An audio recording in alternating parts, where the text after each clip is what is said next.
Today's episode of the Giant Bombcast is brought to you in part by Godzilla. That's right, Godzilla is here and bigger than ever in his first anime iteration. This animated movie takes the Godzilla franchise into uncharted territory, a harsh future world in which Godzilla has dominated the Earth for the past 20,000 years, and a fateful confrontation with mankind looms. Prepare for the earth-shattering roar of a brand new Godzilla in a 3-part series that's unlike anything heard or seen before. That's a bold claim. Godzilla now streaming only on Netflix.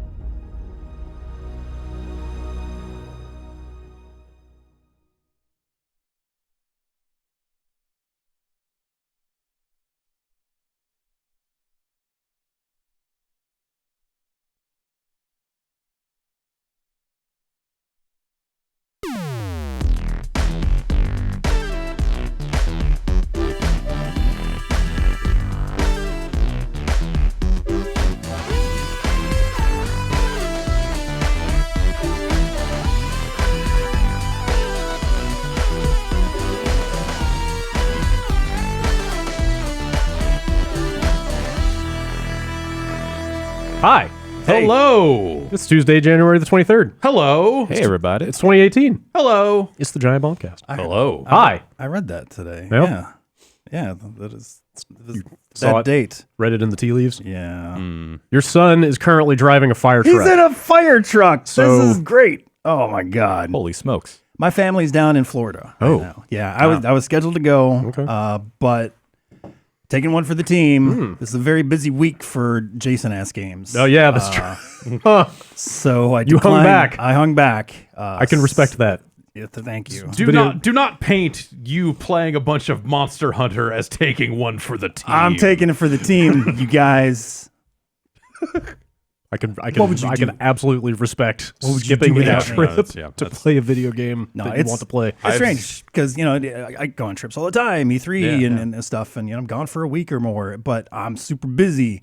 But it's a very, it's a change of pace at home, man. It's weird. Yeah. I miss Empty those house. guys a lot. Yeah, it's. I'll come over.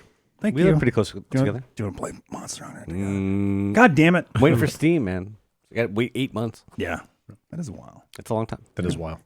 How is everyone? Good. Yeah? Yeah. How was the weekend? What's new? Oh, the weekend was fine. Yeah. Yeah, I don't know. Well, great. I'm trying to what did I do? I don't know. I ended up at a farmer's market. Sick. Is the first one or? No, but it's my advice to people running a stand at a farmer's market. Okay. Hot take.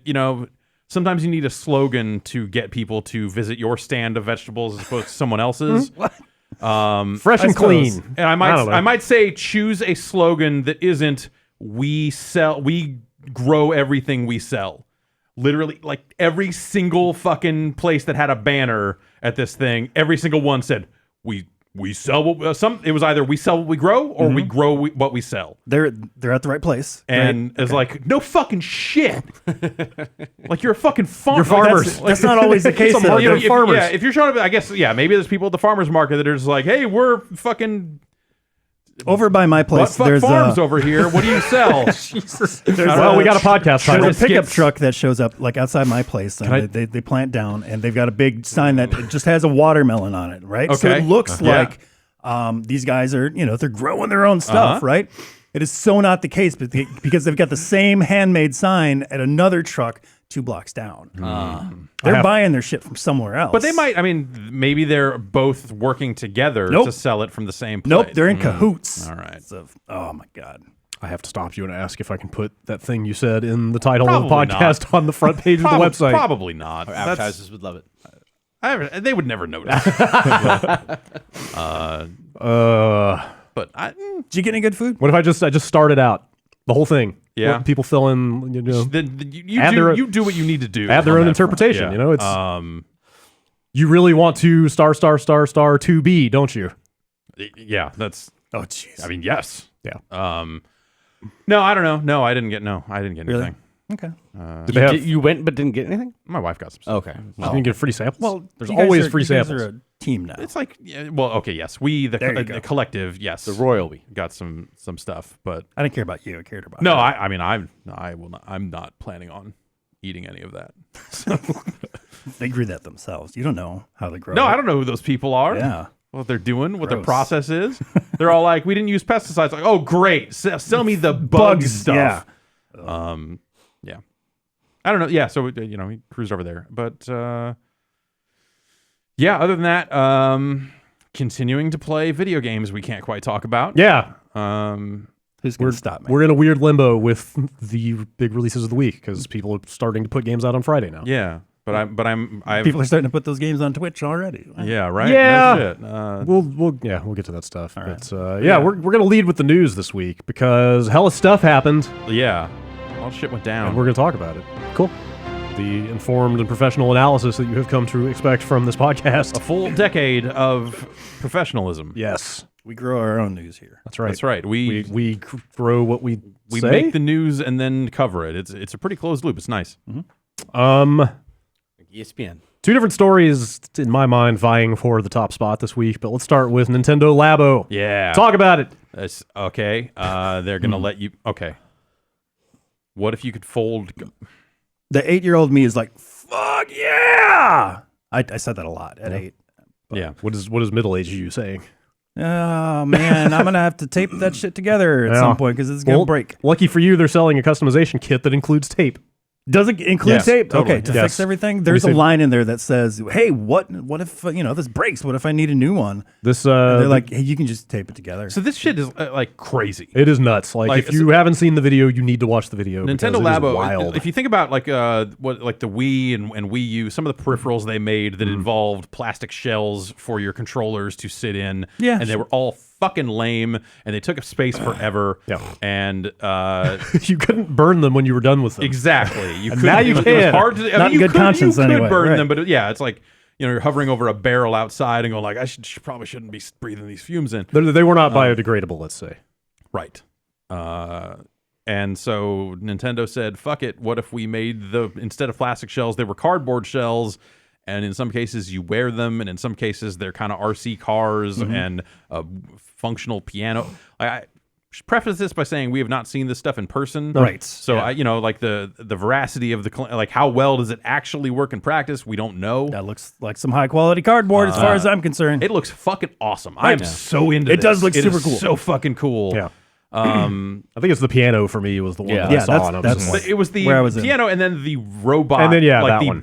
robot backpack with strings tied to your feet and arms. Wait, to they attach to your feet? Yeah, to determine like how like you're moving a robot in real time and So how does this work? I saw the piano bit, and I was according to Wikipedia, I copied half the Wikipedia page on here, and I don't know where this came from. I mean, this may be just Nintendo's people. kind of answered a few questions. Oh, have they? I Okay. think out there they put out a little bit of text to go with this. It's not just the Okay. trailer, but yeah. Some of this may just be people eyeballing the trailer and interpreting on here, but like I saw the piano one, and it varies. Like the piano one apparently is reading the infrared off one of the Joy-Cons, so like it's basically That's how it's done, judging okay. like distance as the keys press down. That's kind of cool.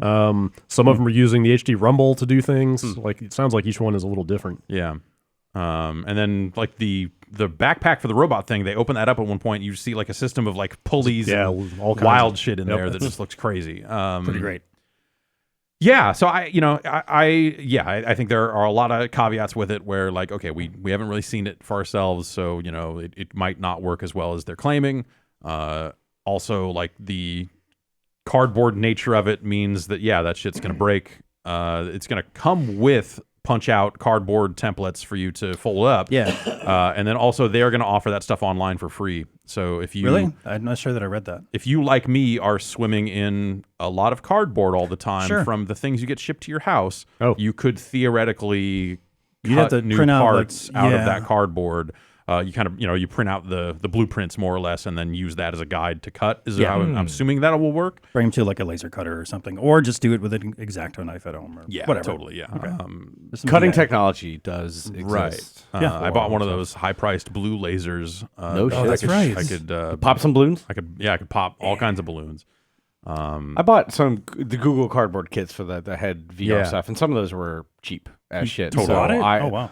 I mean, you can they give 'em have away kits for too, free. but you can buy them. There's a bunch on Amazon for different size phones, and the ones in the video for Nintendo though, those look really thick and really solid. Right. Like So yeah, Amazon box cardboard is probably not going to hold up. It too might well. not be thick enough for some of that stuff. Yeah, we'll see. So I think there's a list of like I think very justified caveats with this, where you're just like, all right, there's enough out in this that you kind of need to see for yourself to determine like if this is madness or not. But It's definitely madness. But conceptually, I think it's fucking incredible. I think it's like a really awesome use of that technology. I think it's just a fucking fascinating, crazy, like left field move. Yep, that I love the I left am field stuff that so into Nintendo it. does all the time. This is super imaginative, and I'm really excited to like do this with my son. I think the litmus test for me is going to be how much of a DIY component there is to this stuff. Because like if it's build the piano I'm gonna say and then probably none. yeah, that's kind of what I'm worried about. Because Yeah. if it's build each contraption but then only do like this very limited game that they designed for it, that's going to be a little disappointing. But like there was that one thing people were pulling out of the trailer where it almost looked like you were setting up like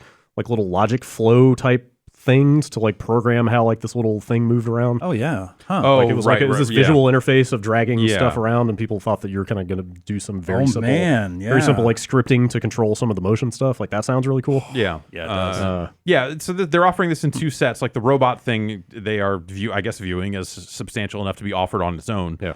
As a separate game from the variety kit, which is the hey, it's an RC car or a little house. This Wikipedia entry says, I thought this was not the case, but this says that it includes a visor which holds the Switch.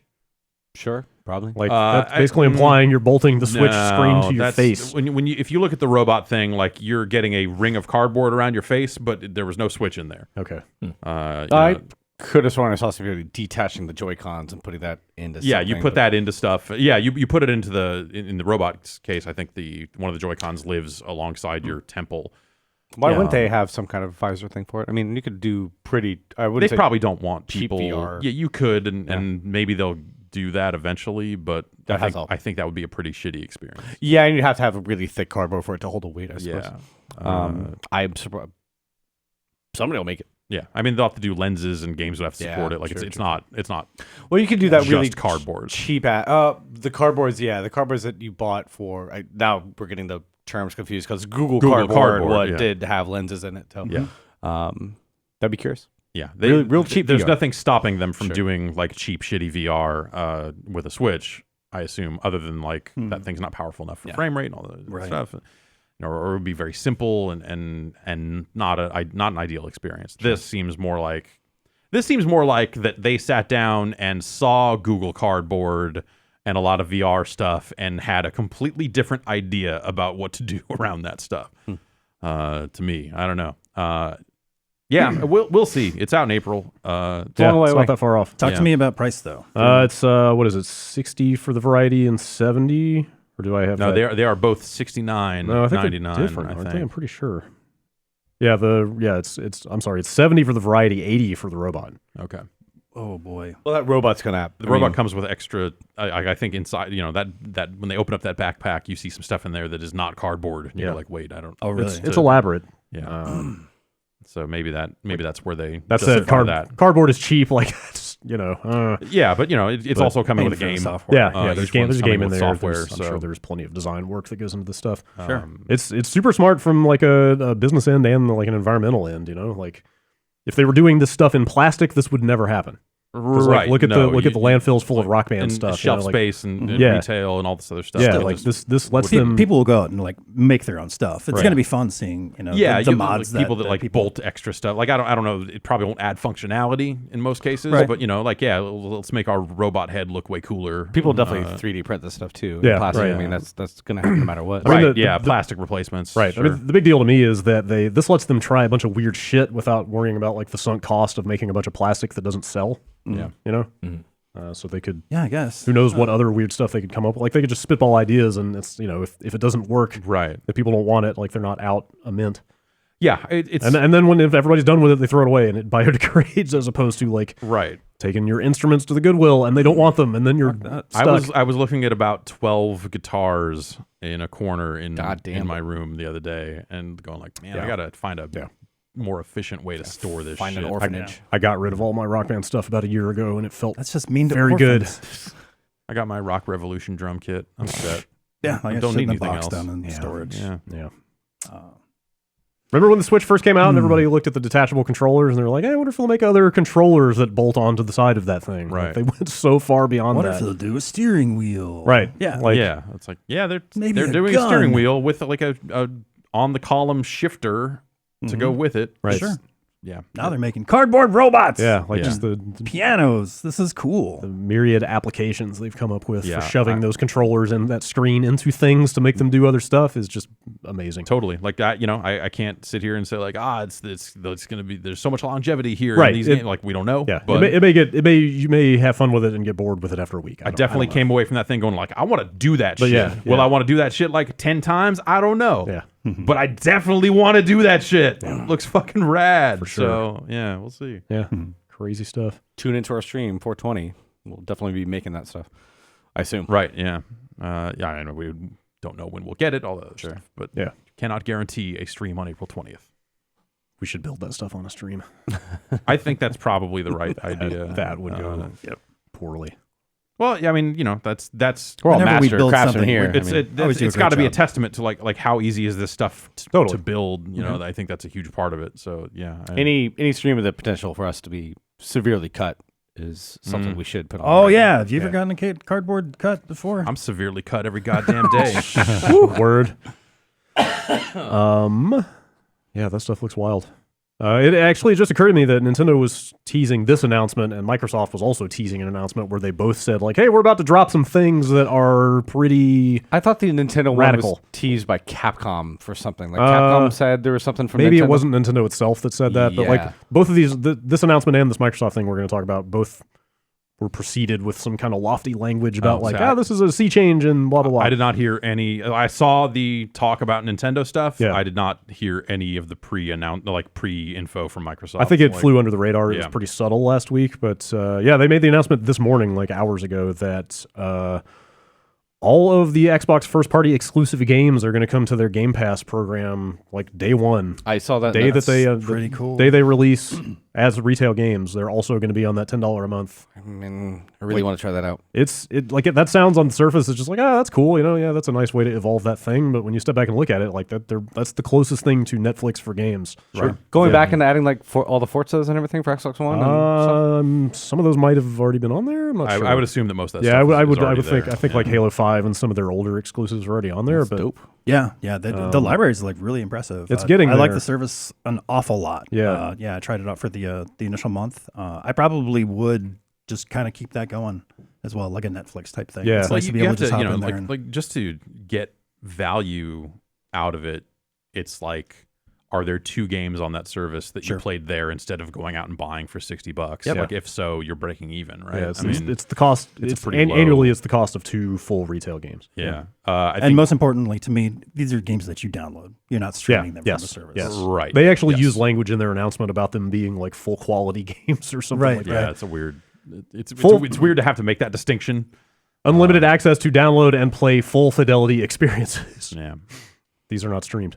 That would almost make me be more inclined to get an Xbox One X. Yeah, totally. then- Like I can see the case. That's the idea. like Yeah, right sure. now, I mean, it's a little thin when they're How much just. is that? Still $500, $600? It's 500. One X. The X, yeah. But and this thing's $10 a month. I mean, right now the games on their first party docket are Sea of Thieves, State of Decay 2, and Crackdown 3, which like Yeah. And they name dropped Halo and Gears of War. yes, they did say To yes. say like, yes, the next iterations in those franchises. Yes, all would those also- games will also be on this. Also, there's like some real thin scuttlebutt floating around about a new Fable maybe being Yeah. involved. Oh, right. Did we not talk about that last week? No, because it was so tenuous. Like They said the Forza Horizon developers might be working on that. Playground did announce a while back that they were expanding into a larger building because they were becoming. The implication was that they were going to be a 2-team studio. That they were working on something that was not a driving game. The rumor So- that I heard was like 200 plus people on this Fable project, which Wow. is crazy. That's Yeah. that's a big project. Can you substantiate that? Rumor? No, I cannot. This is all internet scuttle. Like Yeah, scuttlebutt, that's why I didn't bring it up. 'Cause Who It knows? was not quite.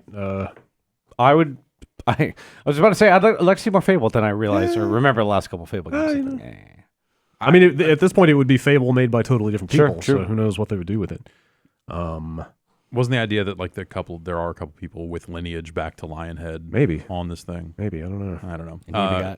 Anyway, I think there's potential for a new Fable game to be good, but I'm not out here going like, finally a new Fable. It's definitely wait and see. But I like my action RPGs. Yeah. But yeah, like this, setting aside the part where all the announced games right now are like kind of mid-tier, not super duper mind-blowingly exciting. What like other? This could be like a huge deal if they start bringing enough stuff to this service. It's been a while since I looked into it. I mean, I've looked into a lot of these weird like Origin and I don't think Uplay has one yet. But what are the other big like third party stuff on the Game Pass? I know when they announced it, I looked at it a little bit, but then I never really went back to look at the list. But I mean, State of Decay 2 sounds fun, but I don't. I can't. Crackdown 3 I can't wait year. for State of Decay 2. Yeah, like so there's good. like I really want to see what Crackdown 3 ends up being, because I thought the E3 showing was pretty weak, and then they delayed it. So we haven't seen any actual real. Have you seen gameplay? Yeah, they were letting people play it. Sorry, I'm pulling up a list of. But there's nothing on Microsoft's slate right now. Sea of Thieves, I'm tentatively interested in. They're doing this closed beta this week. No, that'll probably starts up today, I think, right? Yeah, tomorrow. Yeah. And we'll see how that goes. I think that's got a lot of potential too. But well, I mean, if I can pay $10 a month and get even like games from last year that I missed out on, you could definitely do that. I mean, Gears 4 is on here, Halo 5, Recore. Not a lot of big third-party stuff that I'm seeing on. It seems Game like Pass is right it now. like 2K's sports stuff comes there 6 months after release and stuff like that, or. But it's a lot of like ports from last gen and some 360 stuff. Yeah. You're not going to get a lot of the bigger modern third-party stuff from the looks of it. Yeah, so this is them. Yeah. So it's mostly their stuff right now, but like, I mean, if they were smart, they would then be out there trying to sign a bunch of exclusives for like there'll be a few deals. Because like they're going to need something every month, right, to keep people paying every month, like because they can't put out a big first-party release. They also have month after gold month. for games for gold, right? Right, that's a different thing. Yeah. So do you have to pay for gold to get the Game Pass thing? No, I think they're separate. I'm pretty sure they're separate. That's a. Because you might just want single-player games on the Game Pass. My PlayStation Plus lapsed, and I haven't missed it yet, so I'm kind of. Oh wow! I got $10 a month to spend on something, I guess. I think that this is probably like a good move from them, and I think it kind of speaks to maybe how stuff's going for them when you start to look at it and go like, okay, this is they've got to. They're pulling out all the fucking stops. They're like, here's the most powerful console. Not enough for you? Okay, shit. I mean, they say they're happy with how that thing's selling. They are, and like you definitely saw it selling, and people seemed excited. And now what? They were out there on Twitter recently saying they outsold PlayStation in December. Right. That's they've got new hardware. They had fucking damn well better. Yeah, sure. It's what do they have? Yeah. If it ends up being the best versions of third-party games, then that's cool. That helps. That helps, but that stuff has just not been like far and away so great. I don't know. People have a lot of nice things to say about the Forza Horizon 3 update, which is cool if you didn't already play Forza Horizon 3. But that's 4K at 30. Yes. Yeah. So that's kind of So I guess the reason why I still have mine like hooked up. So I did get an X. So that's been nice, having the X enhanced games or whatever. Also having the player base. Still got a lot of friends that are there. Backwards compatibility is a big deal to me, so that's a huge bonus as well. And then the Game Pass is pretty sweet. You actually, from the looks of it, you're getting a lot of 360 games on the Game Pass. Yep. For what it's worth, if you care about that stuff. Yeah, some of that stuff's cool. I already own a whole lot of games, so like the back catalog stuff isn't necessarily for me. Sure. But so for me, it comes down to just like, okay, are there 2 Microsoft published games per year that I would have cared enough about to buy? And the answer is usually yes, I guess. Maybe not last year. Or if it's worth it to you to sample everything they put out. The other curious thing is the timing. This morning, and then Netflix. I got my email for the Netflix price hike yesterday. And that must have been coming down the pipe. It's going to $10.99 a month, and me and my girlfriend both pay for it. So now we're thinking like, hey, we'll just share a login and have 2 accounts. We should have done that fucking year ago. Wait, why do you have 2? Why do you pay for 2 accounts? Because I just had mine before I moved in. You just never bothered to cancel it. No. Well, I mean, I use mine all the time, but now it's a serious step in a relationship. Yeah, it's not of something course. you just like do out of the gate. That's fair. But yeah, now I have a feeling they this might have been tied into that announcement too. Like, hey, people are going to cancel Netflix. Maybe say, hey, here's a little bump for us in the news. We are talking about it. So. I wonder, yeah. I don't know. I look at it as like I still think Microsoft has a lot of ground to cover in terms of just like getting people into their shit. Yeah. And this is, growing this service is like a potentially really compelling way to kind of get people into their ecosystem and all that other stuff. Yeah, sure. They just have to bring it on the content front. Like they need to be out there signing deals with people to put them on Xbox first. Like they just need to be able to come to people who subscribe to this thing every month and say, here are the games you are getting this month that are new, that are not from a year ago. Yeah. Like, I think, but that's a hard. I think they need an ongoing offering to justify people.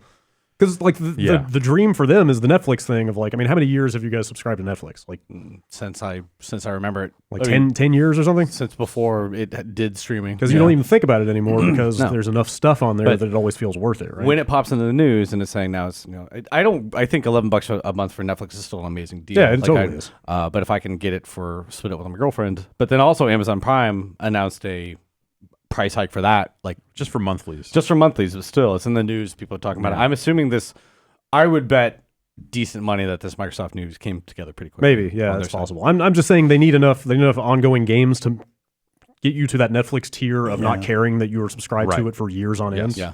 Like that's what they want. And it hasn't, kind of looking at it from the outside in, since they announced it, like it initially seemed like a really cool idea, and then every time I check back in on it, it's like, it seems like it's kind of the same games. And hasn't necessarily evolved or hasn't been updated. So this is a smart update for it that I think. Totally. I wonder when it gets like wrapped into Gold and they make one big service. Because right now with Gold, that's the way that they kind of advertise it is you get, 2 free games per month. Right. Yeah. So if they're advertising, hey, you're going to get this on Gold or you're going to get this on the Game Pass. Like at some point, it's just going to get a little muddy. It's a slightly confusing offering. I wonder how many people, because I don't have a huge use for Gold or PlayStation Plus. I don't play stuff online on those consoles, so it's not the game for Gold. And Plus games were, in my perception, pretty good like a year or two ago, and since then they've kind of become stuff. It's hit and miss. It is, but it's rarely something I really feel like I'm missing my Plus subscription. For me, I wouldn't use a huge amount of Xbox Gold, but I would probably find the Game Pass to be more compelling. But they could always throw it together if like I totally wonder if they would start bundling it and like give you a couple bucks off a month or something. It seems like let's roll it out this way, see how it does, and if we need to move the needle on stuff, then we start bundling it up. Yeah, I don't know. I don't see it as a desperation move, this announcement. I think it's more like capitalizing on. Yeah, kind of. I mean, like the new CEO of Microsoft, he's not that new at this point. He's been there for a handful of years, but like, they've been trying to turn Microsoft into a services company. Yeah. So this aligns them that way, which is probably especially smart, if you buy into the talk that the CEO doesn't love the Xbox division. Right. I thought he was the one who defended it against like a bunch of people. I thought the word in the tech press was that he was the one that wanted to sell it off, or that there was talk in the company about selling off. I thought the it was Xbox analysts division. who wanted to sell off. Maybe I don't know, but there definitely was talk about that stuff. Throw in Office subscription monthly for my Xbox. There you go. Office 365 spreadsheets in 4K. Is that X enhanced? But I don't necessarily view it as like a pure desperation move, but it is like, okay, how do we change this thing up in a way that is going to get people to pay attention? Yeah. And I'm saying the timing could be better. And also, like, they're coming off of a pretty bad year for first party releases. So, like, if anything, that hurts this announcement because you look at 2017 and go like, why would I sign up for your first party stuff? Where is your first party stuff? Did you put out last year? This is weird because I mean it kind of does devalue the entire price of a first party game for them to $10 because I'm not going to spend months and months on Halo. If I want to play the new Halo game, I'll sign up for this. And I'm assuming a lot of that is we do the same kind of calculations on lifetime subscriber stuff. So I'm sure they have enough people who will just sign up and let it run. But it's weird. It's a weird. There will probably lose money on this, I would assume, from a lot of people who just want to sign up for like a month at a time. But then in the long term, it's a really weird. I'm not a bean counter, but I really people that are like heavily into the first party games. If new Halo comes out, they're going to want to pre-order. They're going to want those pre-order bonuses. They're going to want access to DLC. Which, I guess that's the other thing is like, so Game Pass is just like standard version of the game, no DLC. Right. Then do you start? How do you do people have to then buy DLC for games they technically don't own? Yeah, I'm curious. Or do you upgrade? Yeah, that is kind of a sticky thing. Yeah, that's funky. And microtransactions would be a whole different thing too. Like you start to wonder, like, does this then, if they eventually get to a point where they're going in assuming that they are releasing games for subscribers as opposed to purchasers, like if let's say this thing does take off, like or that they're planning on it doing a certain well to a certain extent, does it start to inform the design of the games? Where they're like, okay, now we're like, okay, we're definitely not getting this $60 up front for them. Right. Like, how does that inform what we do with DLC? What's our even just out a rollout schedule? Does it become a sort of thing where it's like, okay, at DLC launch, you're gonna have to buy that DLC, but maybe after the fact, 6 months, we're rolling it out to Game Pass owners, or how does it change that stuff down the line? Yeah. The marketing is going to change immediately for all these first party games. Just available now for $10 a month. Yeah, that's a huge draw for people who might not be, $60 is still a bunch of money to a lot of people. Yeah. Dude, you could totally buy the new Gears or the new Halo, or not buy, but you could sign up for $10, play through the campaign, get your fill of multiplayer, and be done inside of a month. Yeah, like unless they make dramatic changes to Gears multiplayer, I'm never going to want to play competitive multiplayer in a Gears game. Yeah. Right. But maybe their calculation is they think that people who wouldn't have bought those games at all might sign up for the $10. So that's $10 you wouldn't have gotten out of them otherwise. It's the WWE thing. I mean, like they were selling pay-per-views for $60 a month, and I mean they still are. And like 70 for WrestleMania or whatever, but then they said like, oh, how about $10 a month instead of $60 a month? So with their most extreme consumers of their content, they're making less money off of those people because those are the people that were like somehow feeling okay about spending $60 a month on pay-per-views. Some fucking bad shows. And now, unless you're not internet savvy enough to be able to take advantage of it, you're paying them $10 a month. So, but that's also probably more money. I bet, they probably look at it as like, on average, we're getting people for 2 pay-per-views a year. And that's what we're charging for the service is a similar amount of money. So it doesn't, we don't have to, we're getting them for at least as much, if not more in some cases. Do you think they've tried to slash their budget on those shows since they started doing I think that their shows are... See Jan nodding his head down there. Oh yeah, bad. Yeah, It's they've significantly cut down on like production values. Like pyro's that's happened more completely recently, gone. and I Like, think how so? that's Really? less related to it's What's like gone? less Pyro. pyro, less fireworks fuck and that. stuff. Yeah. Who wants it wrestling? looks cool. Who But wants wrestling without fire? Yeah, but that's been a little more recent, and right. I don't know that I necessarily would attach Safety, that probably. directly to the network. Yeah. That's probably just more like here's how things are going right now. I think there was an article that went out recently. They let go of a lot of their production staff. They've been rolling. Jim Johnson, the guy that did the music for them for years, is out now, which is a super bummer. All their sets are just super basic now. Yeah. It's just the Titantron, and then that's it. Right. It's but honestly, the thing that changed for them is that they used to really spend their weekly television shows building up to this big show in a bigger way than I think they do now, because now it's like it's just 1 day a month or 2 days a month sometimes. Right. It's like a long. We do a show on SmackDown. Sunday. It's the same length of time as Raw. Like it's not. Here's another 3-hour show. Yeah. I didn't realize Raw was 3 hours. Yeah, man. You fucking feel every second of that fucking thing when you're watching it too. 25 years. Yeah. That show last night, man. Terrible. Was it bad? No, I didn't watch it. They set up in 2 arenas. They had like the main big arena in Brooklyn, and then they set up in the Manhattan Center, which is where the very first Raw took place. I saw like the Ico Pro, like very traditional. Yeah, they rolled out the Ico Pro banner for it, and then like nothing was there. Those tickets were like $800 or something like that. Didn't Dan go to the? He went to I think he went to the real show, not the sucker's gambit over across the river or whatever. And like there were like the Undertaker was there. Like he walked out and rambled some incoherent thing, and you're like, "So are you wrestling again or no or what?" Right. All right, They didn't even dim the lights. They didn't even dim the lights. Well, if you think about it, Did he at least Raw come out in on a bike? 1993 was fucking terrible production values wise. True. So Very true. it makes sense for him to walk out in this. Yo, it's a throwback, man. It's a throwback. That thing was like there were parts of that show that were just kind of embarrassing for something they were trying to present as like this big deal. You're like, man, you missed it in a lot of ways. But I don't know. But yeah, like their pay-per-view shows don't seem like nearly as big of a deal anymore for 2 reasons. One, because you don't get the impression, like they've said themselves, they make more money on television, on the rights to the television shows and the advertising and all other stuff than they have on anything else for a long time. So that's the money they need to protect. And so between you not feeling like obligated to watch and enjoy this show because you fucked up and paid $60 for it, combined with them, it not being a huge revenue driver for them, I don't think those pay-per-view shows are nearly as WrestleMania good is as they have. only one that ever feels big anymore. And they try to turn and big in a bad way because they're like, it's a 4-hour show with 2 hours of pre-show. It's like fucking football now.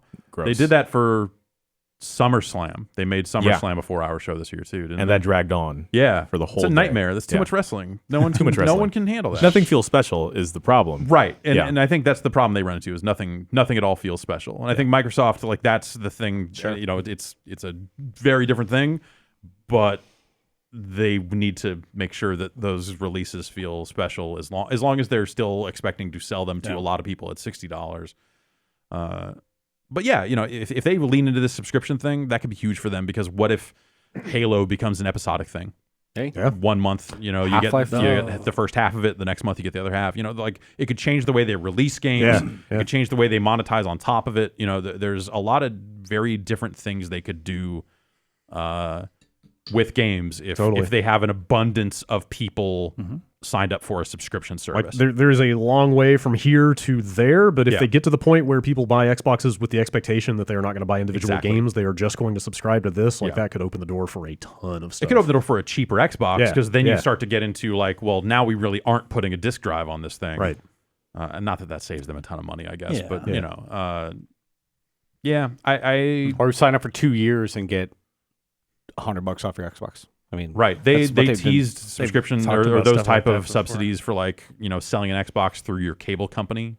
That's right. Yeah. And there was a lot of ideas around that never really came to fruition. Remember when but- we heard before the Xbox One got released that there was going to be a SKU with a coax input on it, Yeah. where you would just run your cable straight into the box? Yeah, Weird shit. kind of turned out to be sort of the case, but not really. Yeah. But not too far off, I guess.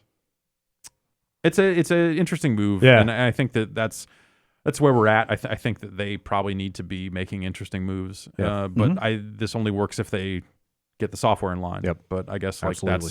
they just shuffled a ton of people around. Yes, I have good news for you on that front.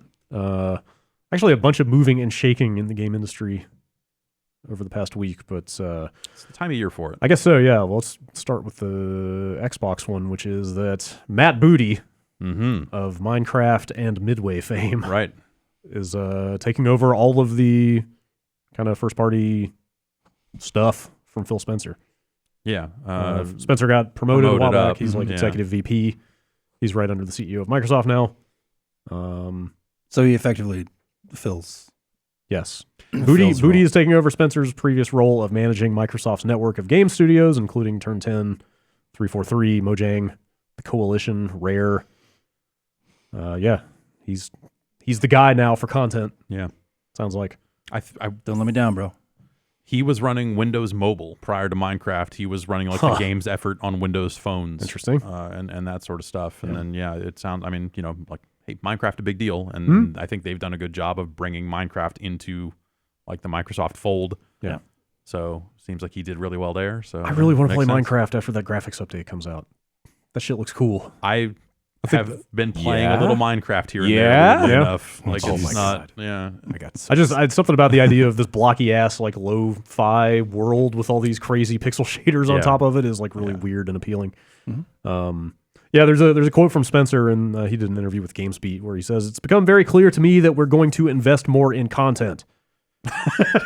Yeah, right. Oh, yeah? Yeah, right. Us too. Yeah. A unified studios leadership organization is critical to our long-term success. But yeah, like sounds like Totally, sounds like they know they need to go out there and get more games going. I bet that for as much as anyone would knock them about this stuff, they are painfully aware of how last year went for them on the software front. Yeah. They're probably stoked that Battlegrounds is like doing okay on that platform. I think they announced like 3 million sales was the last number they had announced. Pretty good for like an unfinished game on a console. Yeah, but like you just start to wonder, like, would that have been higher if the game had been better? Sure. Like that version of the game, even as much as they patch it, it's still not Still not where you want it. Not there. Still Battlegrounds on a controller. no hackers, I guess. Yeah, that's true. Yeah. There you go. Yeah. Hopefully that will yield some fruit. Yeah, but then like someone else took over Minecraft. Yeah, you said that. I don't have those names in this story from Polygon. There was a handful of movements around that stuff Okay. too. So, yeah, this was just about the Booty thing, which is kind of the big games news. Right. I mean, Matt Booty was in. He's ahead in a Midway Sports game. That's right. So there you go. you kind of can't get more legit than that. Yeah. He's on fire. Yeah. Eric Hertzberg is stepping down from Activision. Yeah. In 2 months. He's the CEO of Activision. Where's he off to? Or Blizzard. No information about what his next thing is going to be. I think it's technically Activision Blizzard, right? But Blizzard still has its own like kind of leadership. Well, so Kotick is the head of Activision Blizzard. Okay. I think There you Hertzberg is just the CEO of Activision. Activision. And I guess Okay. Morheim is the head of Blizzard still. Yeah, I've always heard they have pretty. They Separate. try to keep that stuff. Blizzard at least tries culture. to keep that stuff. That's my understanding. But yeah, like Hertzberg's been there for 8 years. Like he's been around for like a bunch of their gigantic success. Like this story points out that Call of Duty and Destiny were the highest selling games last year. Yeah. So, you know, There's that. make of all this what you will, I guess. Really, Call of Duty. I mean, I thought the shine was kind of going off the Call of Duty. It's still, star, there are still plenty of people out there that only play like Sure. 3 games a year, and that's one of them. You know, it's like Madden, Call of Duty, whatever it ends up being. So, I think for as much as like in the, if you're a little more plugged into video games, you're probably a little closer to being done with Call of Duty Out of touch than the mainstream is. But people like it. It is what it is. Activision needs more games. Yes. I think that they are like you're at a point now with them where that's kind of all they have. Like Skylanders games. is done. Yeah. Guitar Hero did not hit. Right. What was that? 2 years ago? Yeah, I guess so. What's the name of the thing? Live? Guitar Hero Live. Yes. Yeah, that thing. It's a neat idea. It was a neat idea, but that like at the time, I think even it was like, this is a really cool idea that I want to play, but I don't know that I was ever like, this is going to take the world by storm. It was like, these are really neat ideas to try to solve the content problem for Guitar Hero games. As Guitar Hero as a platform makes sense. Yeah. But no one wanted it. They put out plastic hardware well after people wanted that stuff. And then Rock Band 4 came along too, as if to like double down on like, hey, for real though, this thing's done. Let me think. what if those guitars were made out of cardboard? Okay. Wow. All right. We're talking. Well, for the Wii, was it Rock Band and Guitar Hero? But there were Wii guitar controllers that you had to plug a Wii remote into. Were there? Yeah. For That live? sounds right. No, not for live. Oh, prior okay. to live. I maybe for live. I actually don't know. But I don't think so. I think it was probably the same. Live was so weird. Like they were selling a guitar that worked with phones. Right. Like you were going to prop up your phone and play Guitar Hero. Well, the on that. idea was you would plug your phone into a TV. I guess. It wasn't necessarily. But they did say like, maybe you're at the park and you want to play some Guitar Hero Live. I was like, yeah, maybe. Yeah, I'm going to try. Maybe I'm doing that. I don't know. On the I'm bar. going to say probably not, but hey, Meeting home on the bus. Yes. yeah. wanna rock out a jam? that was the team that made DJ Hero, man. Just, Plug your phone into the Google Cardboard and like just play Guitar Hero everywhere you go. Rock Band VR. Yeah. I think Activision, for as much as like those games are still selling, you have to hope that internally they're like, we have to fucking figure some things out soon. So it probably is like a good time of change, like a changeover period for them as they do start transition. Because it's like like they own some chunk of Destiny, right? But it's not necessarily theirs. Like they have to split that money with Bungie. Yes. They've got Call of Duty. That's kind of it. You think they just want to go in a different direction, or if they want to like maybe split off into like have a smaller team? I wonder if like games like Hellblade like influenced some of the big Activision is all about like volume. Right, I know. Yeah, I think they're gonna but maybe that might spark something over there. I can never forget, every time I think about Activision, I can never forget that it's run by people from the packaged goods industry. Yeah. Like that was the whole thing when Kotick came in, was like these people have sold like laundry detergent and crackers. Yeah. And they want to apply those methodologies to At the selling same video time games. to the same people. That's right. Put your now, pot on a cracker. Yes, now all of those snack foods and laundry detergent have finally been unified. Delicious. But yeah, like the whole philosophy was like, how do we sell these products over and over and over to the same people the way that you do crackers? 2 So, Calls of like- Duty a year. So yeah, like when you're doing business that way, of course you're going to burn out your big franchises. Is it Calls of Duty or Call of Duties? If you have multiple. It's Calls of Duty. Calls of Duty. Yeah. I like that better. Yeah. Yeah, I mean, so they need there new was stuff talk there that they for a can while, iterate. they're going to spin zombies out into its own game. There was relatively credible information about that, as if it were about to happen. But then then the quality on Call of Duty started to waver, and you or the popularity, right? And you got the impression of just like, oh, they're going to like batten down the hatches and fucking ride this thing into the ground. Yeah. And for as long as they possibly can, and then like Tony Hawk. Like Guitar Hero, there will be nothing left when they are done. Right. Like that's the thing for the last, like, how long's Kotick been there? Like a long time at this point, right? Like they've always been good about having something else waiting in the wings as Tony Hawk is petering out. Here comes Guitar Hero, here comes Skylanders, but now they're... Did they buy Respawn? Was that Activision? No, was that EA. Microsoft? Yeah. Never mind. So yeah, like you have to imagine that there has to be at least some team there trying to figure out what's next. Yeah. To prop up, as Call of Duty, and whatever, like World War II, it sounds like it did really well and all other stuff. It'd be hard for it to do. It would be hard for that game to generate more anger than Infinite Warfare managed to by going to space and all other stuff. Yeah. So, of course they're able to sit there and go like, hey, this is Call of Duty is back. But I have my doubts, I'll say. For as much as I still think those games are at least okay.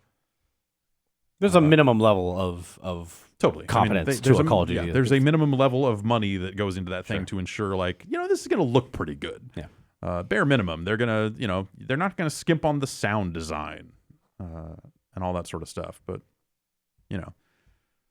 the budget Call of Duty game, I think, is one of the best ones they've released. That Modern Warfare Remastered turned out to be actually... Turns out Call of Duty 4, good fucking game. Yeah. That's one of the few Call of Duties I've played all the way through in the last 8. Yeah. I would love to play more of those campaigns. If it held up. I don't mind a good 5-hour goddamn FPS. We're shooting some Nazis, but Infinite Warfare is like I don't want to pay $60 for it. Yeah, totally. That is a hell of a campaign. Like pay $10. What if I could pay? Yeah. Well, then even 2 years later, I don't mind. I like a good 6-hour FPS. I want to shoot some people, but those games never seem to drop to the point on Steam, at least, where I would want to. The Call of Duty games, specifically, they almost never get below 25, 20, which is too much for me. It's pretty much by the time they do, it's 2 or 3 years after release. Yeah. Like they super protect the price on those games. Activision and Nintendo are like the two that never, almost never drop. When I look at Call of Duty, I have to imagine that's because if you could get one for cheaper than the other, like the multiplayer is not that different from game to game. So you could get, if you're a little removed from it and don't feel like you need to have the latest thing, you can play the older one and have a tremendous experience probably for not a lot of money. They still look pretty good. Yeah. I'm curious if Activision is going to try and do a PC storefront at some point. I mean, I'm sure it's because they don't. They have it. They do the yes, what is it? Battle.net. Oh, right. They added in the Battle.net. It's a matter of how much. Is Call of Duty how much will Activision be able to infect Blizzard's stuff? It's if nobody's used Battle.net recently. Yeah, that Destiny 2 is obviously exclusive to that, but it's also on its own little weird tier. It's separate from all the other games. But you have to imagine, I mean, Call of Duty exclusive to Battle.net would be a huge step in terms of what they want to do. Even if they just put it on there and also put it on Steam and all this other stuff, any copy they sell on their own platform, they are getting 30% more than they do by not having to give Steam a cut. Mm-hmm. And all it would take is them having to build support whatever and infrastructure is pretty big deal. Or something that is going to unify the player bases so that those players connect to the Steam players, because otherwise you might end up in a case where the players on Battle.net are not finding any matches because everyone bought it on Steam. Or vice versa, whatever. You can start. What you do there is you start throwing in codes into video cards and stuff like that. That only work on Battle.net, which is what Ubisoft has done. That kind of stuff. You want to get them locked in some way. The support infrastructure and at that point you have to think about competing with Steam. Do we offer refunds and stuff like that? Yeah, that's and Activision doesn't offer enough different games in a year for that to be a full rollout. And I bet on some level Blizzard is probably not super into that idea. Yeah, otherwise it would have happened already. I would love to be a fly on the wall in that Destiny 2 discussion. I didn't even think about that. Because Bungie's talked in the past about working with the Diablo team on loot philosophy and stuff. So there's some shared Yeah, they're DNA or able, they're whatever. able to talk. You know, Masterclass. They're Like, all they in may the not they families. may not mind Destiny being on their service for a reason like that. Right. Whereas they might not be super thrilled about Call of I Duty, assume they would like, have busting to the door down. Yeah, I assume BattleNet Blizzard probably has the biggest support infrastructure of any like major game publisher in the world. Just in World of Warcraft alone, GMs and CMs and all that kind of stuff. That is a huge amount of people on the payroll just doing like support. And I think they could probably adapt, get some of that Destiny 2 stuff integrated. They'll probably bill whatever Activision for that kind of stuff. Like, hey, this is going to cost whatever, us X amount of money. We need more people or you start doing Call of Duty and like, hey, I got hacked or my loot box didn't drop what I want. That kind of shit adds up pretty quick. So that's probably one of their main, not just diluting their brand or whatever. It's also just that support stuff is significant cost. Still, I bet when I saw Destiny coming to BattleNet and now seeing how that's gone, I think it's gone pretty well. I bet this year's Call of Duty game totally goes to BattleNet. I would be surprised if it didn't. All right, There you go. last story in the people moving around segment. Yuji Naka, Yeah. creator of such classics as Let's Tap The ultimate game, the ultimate cardboard game. and some other games, Yeah. went to Square Enix. All right. What's Sega gonna do now? I don't know. What you got, Sega? I don't know. They announced he no more wasn't Yuji at Naka? Sega. Yeah, he's been gone yeah. from Sega Yeah, for sure. a long time. But Totally. whatever. If you don't actually know, Yuji Naka created Sonic or led Sonic. Yeah. Oh. Sonic the Hedgehog, Oh. not the fast food chain. Also Knights, also Samba de Amigo, also Phantasy Star Online, a bunch of games at Sega. He is now at Square Enix. Was he like the studio director? He Or was creative the director? head of Sonic Team. Yeah. Yeah.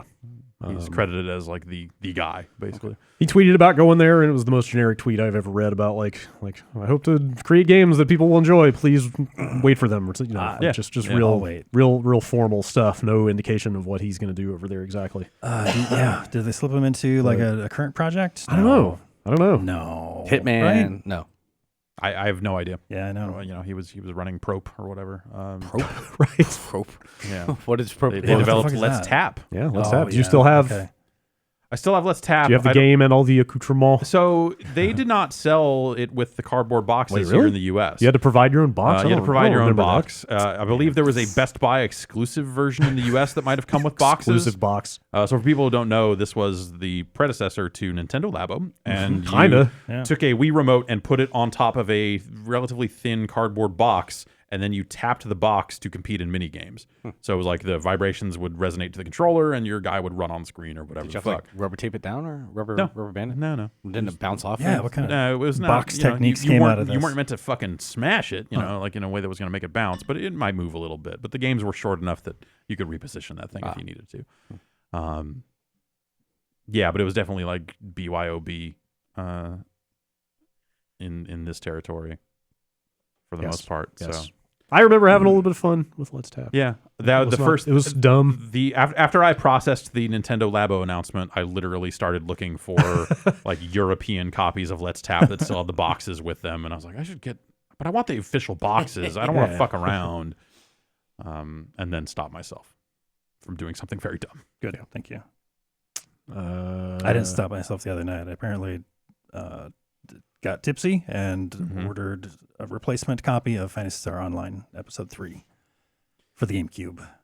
So That's the card game. yeah. Yeah, I remember having CARD. yeah.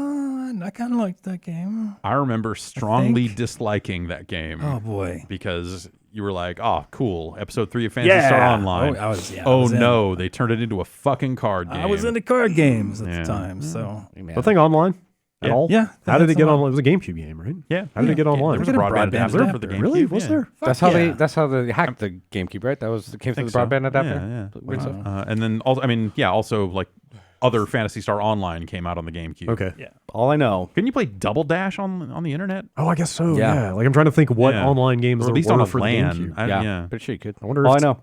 I'm still waiting. Somebody, Metal Gear Acid 2 on my Vita. I'm still waiting for that. You're just like looking off into the just like Somebody, Can you not so play look it? at one of these cameras. Just hit me right here. never got ported. It's Really? Yeah, I know. Metal Gear Acid 2, one of my favorite games. Yeah. Card based. You and Metal Gear Acid. Man, Metal Gear's coming back in a big way. I think. Cardboard based. Cardboard based. Hey, dude, I would play Was that Acid 2 or Acid 1 that had the Acid cardboard 2. thing? Acid that you 1 put had over your- had the thing you Did it? did put over around your face. Yeah, Acid, pretty sure. Acid 2 was the one that looked like you were on acid. Like that's the one that looked like some that was- crazy watercolor comic book Pretty shit. sure 1 was the one that had the don't know. the weird thing to look Yeah, at. I think the it's bikini right. girls. Solid Eye or whatever. Yeah, it it was total. That was I mean, garbage. that's Google cardboard. We're talking about You wanna cardboard, talk about- yeah.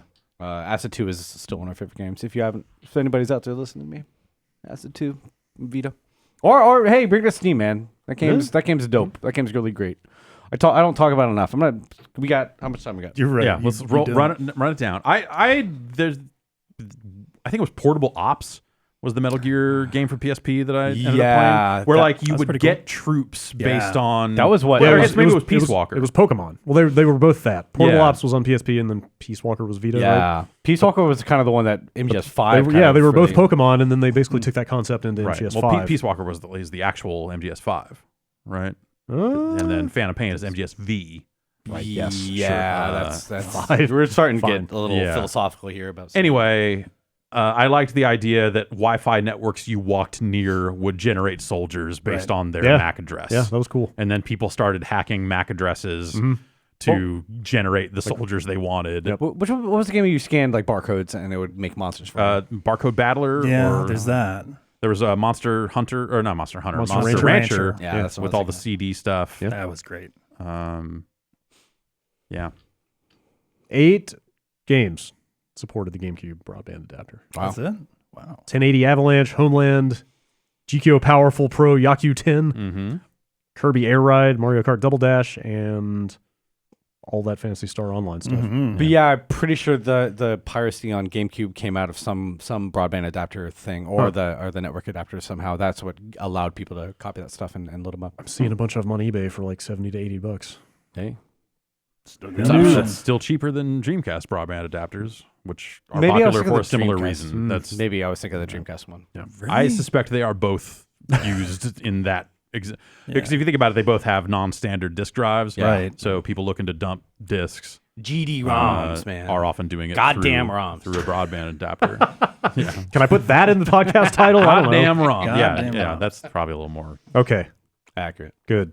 All right, we got a couple more quick stories to go through, but let's take a quick break and then we'll come back and talk about them.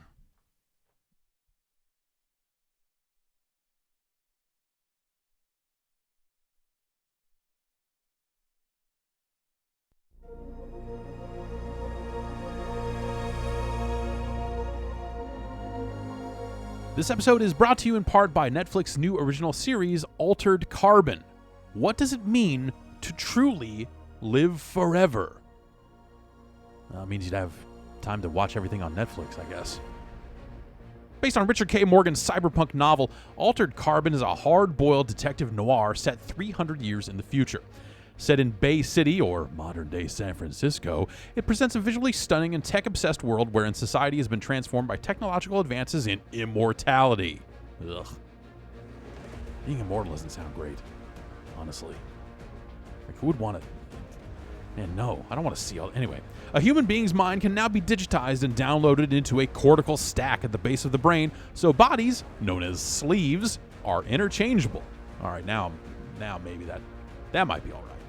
I'd get like a cool body for me. Can I get like a third arm? Anyway, so for those rich enough to make copies of themselves, death is no longer a given. Eternal life, for those who can afford it, means eternal control for those who can't. Great, so just like the San Francisco of today. Fantastic. And then it says here, but nobody lives forever. No, but no body lives forever. See, they put a space in the body, the sleeves. I see what you're going for. I see what you're going for, Netflix. Altered Carbon begins streaming February 2nd, only on Netflix.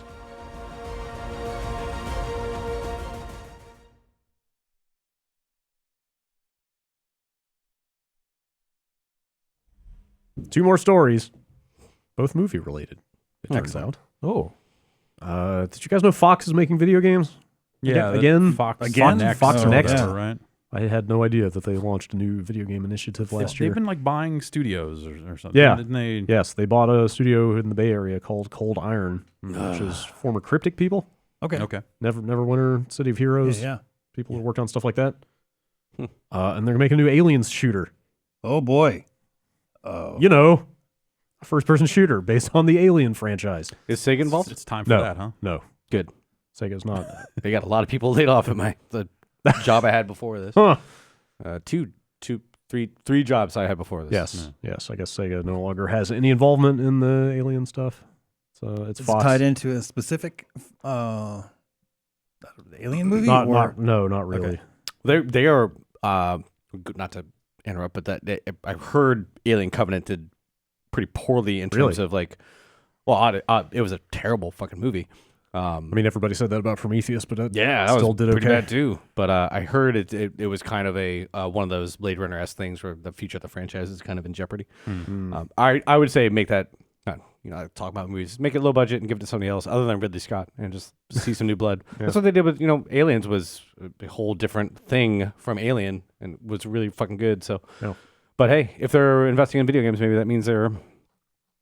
Franchises like this, though, like, they talk about the future of the franchise in jeopardy or whatever, but that's only like near term. Yeah, right? sure enough. Before someone like 10 years later goes like, Aliens, it's time. And they just bring it back again. They keep on trying though, like, and all the Predator stuff has been pretty not great. I never played that Predator stuff in Wildlands. I really wanted to, but I think I might have missed. Yeah, I mean, you know what was good? Predator. Yeah, You know what was bad? Danny Glover. Every Predator thing after Predator. There were moments in that Robert Rodriguez movie that were decent, but on the whole, it was pretty shitty. Was that Predators? Predators. Yeah. He did a No, I Predator didn't see movie? Pretty sure it was Robert Rodriguez. Really? That's 3, isn't it? Technically like the third Predators movie. Danny Trejo and goddamn Lawrence Fishburne.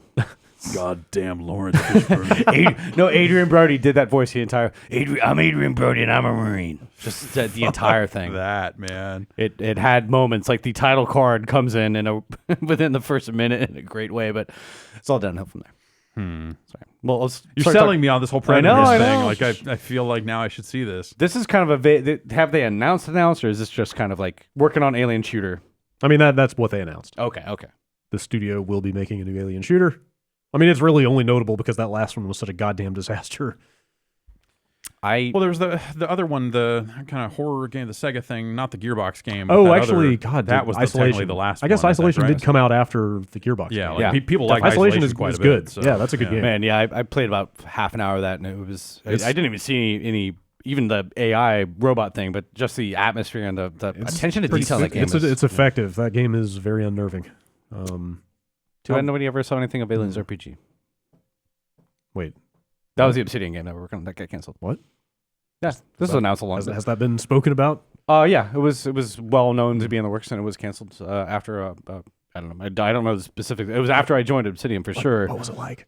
It looked really cool. I mean, great. I saw very little. I wasn't working on it. I just remember the day that a third of the studio got laid off because they canceled it. It was an awkward fucking meeting for sure. Yeah. And as we were, wait, did it get canned because?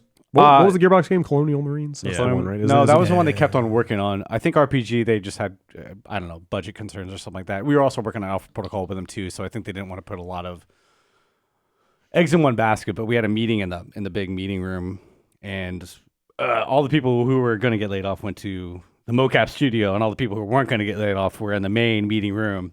And as we're all lining up, I had walked in that morning. You're looking at the other line going, yeah, you're going like which line is shorter. You're like, hey, why are they making those people stand up against the wall? What's going on here? Yeah. I remember walking in that morning, and this is like when you see the executive assistant to the CEO and the head of HR on the floor writing checks out of a big checkbook, you kind of know what's happening. Yeah, I remember that part, and I had to go to the hiring dude, like, dude, am I okay? So I knew ahead of time that I was like, you're okay. But. That's a bummer. That sounds like a cool project. But as we were all lining up to get that announcement, the two Sega dudes who would come into the office that morning to deliver the news walked right through that whole fucking group of people, heads down, like, that was awkward. Wow. Yeah. So again, I'm totally good at talking about totally relevant stuff in the news at hand. But hey, that's what people come here for. I mean, there's nothing else to say about this other than that they're making it. So good. I fleshed it out. Yeah, like no timetable, yeah, nothing else. Yeah, I just threw it in here because that Gearbox game did not go down well. I think I tried to play that on a stream once, and I think it actually got into a loop of starting up, crashing, then immediately restarting the game, Oh, neat. and I had to Sounds reboot the about entire right. computer. Yeah. which is my one and last experience with. Except for that, there are some really great YouTube videos of all the bugs and everything. It was like super buggy. Yes, indeed. That was my experience with that as well. Man, we could have Nintendo Labo like face bursters or chest bursters, Face right? Face huggers. Face huggers. Yeah, that'd be cool. I don't know, did any of you see Alien Covenant? No, I don't want. I read the plot synopsis on Wikipedia. It sounded not great. Again, people still see these goddamn eggs full of stuff, ooze. Stuff. That was my face right in what's that. up with this? That was the number one complaint I saw about that movie. It's like, how the fuck does this keep happening? Look right in that and check it out. Prod it with a pencil. Oh, what man. could it possibly be? Yeah. God damn it. I liked all the acting and you know, Michael Fassbender's really good in it, but god damn. It's just there's so much potential for that series that seems like have kind of they Do try you to think there is? I mean, like they made the thing. They already made the thing you want out of it. Like they could keep making it over and over again. I say go back to the well and let David Fincher do one because he got screwed out at Aliens 3. Yeah, just let him go do it. Give him a big budget. Sure. But they keep on trying to explain where the aliens came from. It's like it's not super interesting to me. I just kind of want another scary movie with them. Yeah. Yeah. Did people revolt over the stuff they did with the kind of progenitor race, the space jockeys? I wouldn't say revolted. I mean, if you're interested in the lore of the traveler, the navigator. Or I something mean, like I think the truth that they decided to unveil was very counter to what people had expected for that stuff, right? they're just kind of like they turned out to be space assholes. yeah, like just shitty people who want to. Warmongering, like weapons of mass destruction producing shitheads. I think the killer The thing about- aliens? No, No, the the- big giant humanoid type things. Like they just- find one in the first Alien movie. It's like the dead. They just use aliens to wipe out other people. There is a Okay. mummified alien sitting in the cockpit of the spaceship. Got it. I think those last two movies were just they relied not so much on plot holes, but really smart people doing really dumb fucking stuff. Like, oh hey, here's a little space eel. I'm gonna get I don't know. right up close to it. I find that problem endemic to a lot of modern like action blockbuster well, horror movies screenwriting. especially. Like there's a lot of just contrivance to move from one beat to the next, but whatever. Yeah. Aliens action game, sure. Yeah. Sounds cool. Make that sound of the little sonar thing. Just, I feel like make the pulse rifles sound good. Like that's all you need. If nothing else, like recent history has shown us that like people actually are really that dumb. yeah. Yeah. Like, Tide Pod aliens. Tide Pod aliens. yeah, just stick your face right in like there. people are fucking idiots. Yeah. Like, of course they're gonna go like, oh, look at that. You know, like, yeah, Looks delicious. fucking morons. Let me eat that. Yeah. All right, last story. It's a doozy. They're making a Duke Nukem movie starring John Cena. It's a Dukesy. Is this like confirmed full on, or this was just the rumor that got out? It's Uh, not He's necessarily. in talks or something. There's talks. Yeah, he's in negotiations, according to I think this was the Hollywood Reporter. You can't see me. The wrestler turned actor is in negotiations to star in Duke Nukem. It's kind of perfect. I mean, hey, It's so not. It's so not. The He cast- is so not the right person Really? for that role.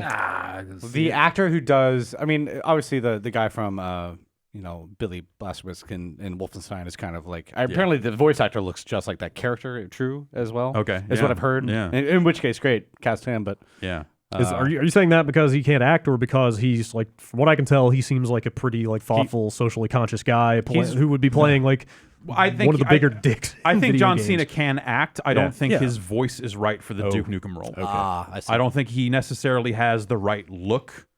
I think of Duke Nukem as being a little more grizzled than John Cena is. John Cena's early 40s. Like he looks good for his age. I think like he doesn't.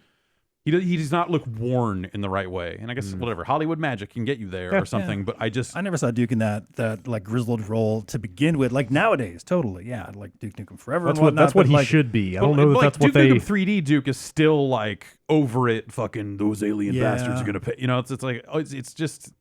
It's removed in a way like John Cena to me seems like he would be better off suited playing like more active action roles, whereas the Duke Nukem role is a little more like whatever. Yeah, I get it. Like he's a little bit past his prime. He's a little like- past his prime and he's over it. Duke Nukem is there's kind of a hangdog wash up sort of thing going on. Yeah. Duke Nukem is a pathetic sack of shit.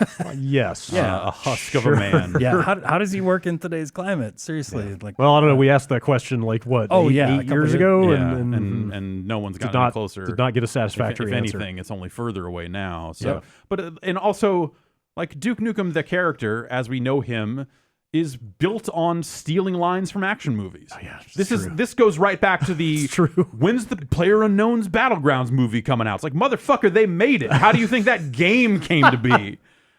Like, you know, Duke Nukem the movie is fucking all the fucking lines they fucking stole from Army of Darkness and all this other shit or whatever, you know? Get him to fucking play the role. Sure. He's speaking of Over the Hill. Perfect. That is Duke Nukem. Over the Hill done. Cashed in. Finished. Man, Could Bruce Campbell do the Duke Nukem voice? Absolutely. He could do enough of, I mean, his voice is Probably. fucking whatever. You know, it's close enough to it that, you know, it's not necessarily about doing the Duke Nukem voice. It's about striking the Duke Nukem tone. Yeah, being self-aware, being cheesy, and he's doing that right now, actually. And That's Ash what versus the Evil Dead. That's what he does. Yeah, Yeah. Are they still making that? Yeah, I think so. apparently the showrunner quit right before the last episode of last season, and now they're kind of all really kind of up in the air in terms of what they're going on. I'll watch anything Lucy Lawless. The first season, it was pretty okay. Yeah, we watched Pretty the okay. premiere. I was like, wow, this really looks like something Sam Raimi would have done. It directed by Sam Directed Raimi by, was the pilot of that. So What has Sam Raimi been up to for Ash and Spider-Man. the last checks. decade?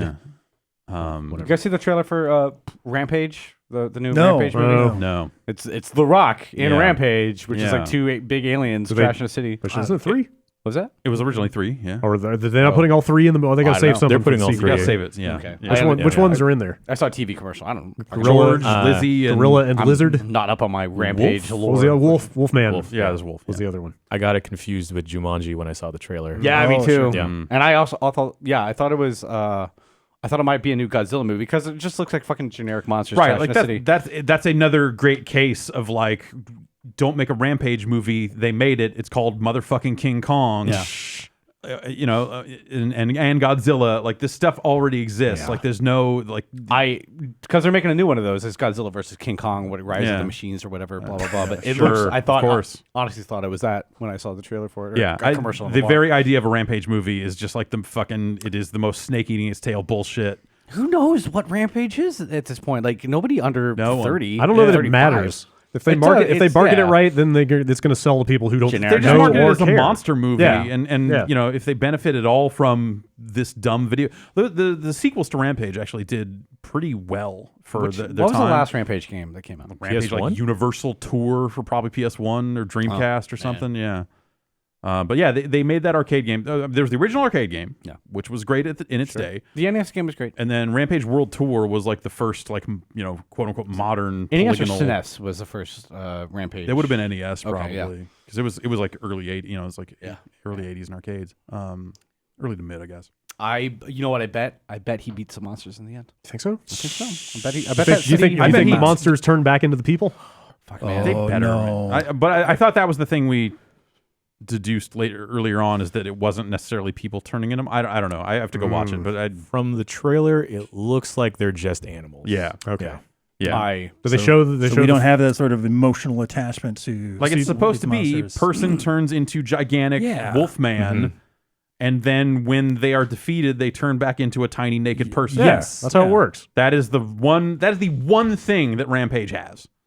It's different from And they're not necessarily pulling. And it sounds like they're not pulling that for the movie at all. You never know. So The gorilla Yeah, is here's a The gorilla. Rock's best friend. Yep. Okay, Yep, there's the Yeah. gorilla, the gorilla a should be normal John sized gorilla, mhm. Cena. not that, so normal size anymore. That Jumanji thing did pretty good. Yeah, apparently hear. people really like it too. Apparently it's actually not bad. Wasn't that sounds like bad? it was all right. Yeah. See, It was pretty funny. I like The Rock.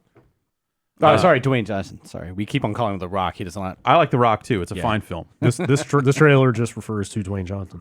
Yeah. He's dropped The Rock a long time. He ago. went back and forth. the Rock. It was Yeah, I Dwayne thought- The Rock Johnson Yeah. for a bit, and then he just kind of. I think when he first rolled out, it was Dwayne Johnson, Yeah. and then they realized like, oh, we need to sell this. It was The Rundown was his first big starring role, Right. and I think it was that one. That- American might have been Classic, the Rundown. yeah, Yeah. Yeah, A it's fine- fantastic. Oh, man. I tried to rewatch that with my girlfriend. It has not aged well at all. I don't want to hear that. Dwayne Johnson has though. This appears to be all 3 giant monsters. Okay. Yeah. Well, I saw a commercial for it. I did Yeah. not see the whole trailer. I'm not up in my. And then Rampage in the level. follow-ups, they eventually, I think they added more monsters later on. But, You know what? but there You know are- what? These monsters not as giant as I would have expected. Really? Yeah. They're not like No, He they're not shoots building one sized. with an A10 Warthog. They're big. I mean, they're big-ish. They're large. Although I think he does like a bombing run with an A10. They're not Warthog, big enough which to is- like hug a skyscraper. I mean, Not it's, really. okay, yeah. Let's I was say. gonna say, well, the scale of the buildings in that They game was couldn't always before really either. weird. They just kind of shimmied up the side and okay. kind of hunched a little bit. I'm going to say they were maybe They like couldn't hug a 3 to skyscraper. 5 stories tall. Right. Do you think it's going to be San Francisco again? Because we've been getting blown up a lot. The first Godzilla movie, and then the Rock Made on Earthquake movie here, which was fantastically bad. At the very end of it, they're looking over Golden Gate Bridge, which is fucked up. Like totally, San Francisco's flooded. And Gina Carano? No, Gina Gershon? No. Another one. At least I forget. She's like, Right, her. Rock, what do we do now? And he looks at an American flag unfurls from the Golden Gate Bridge.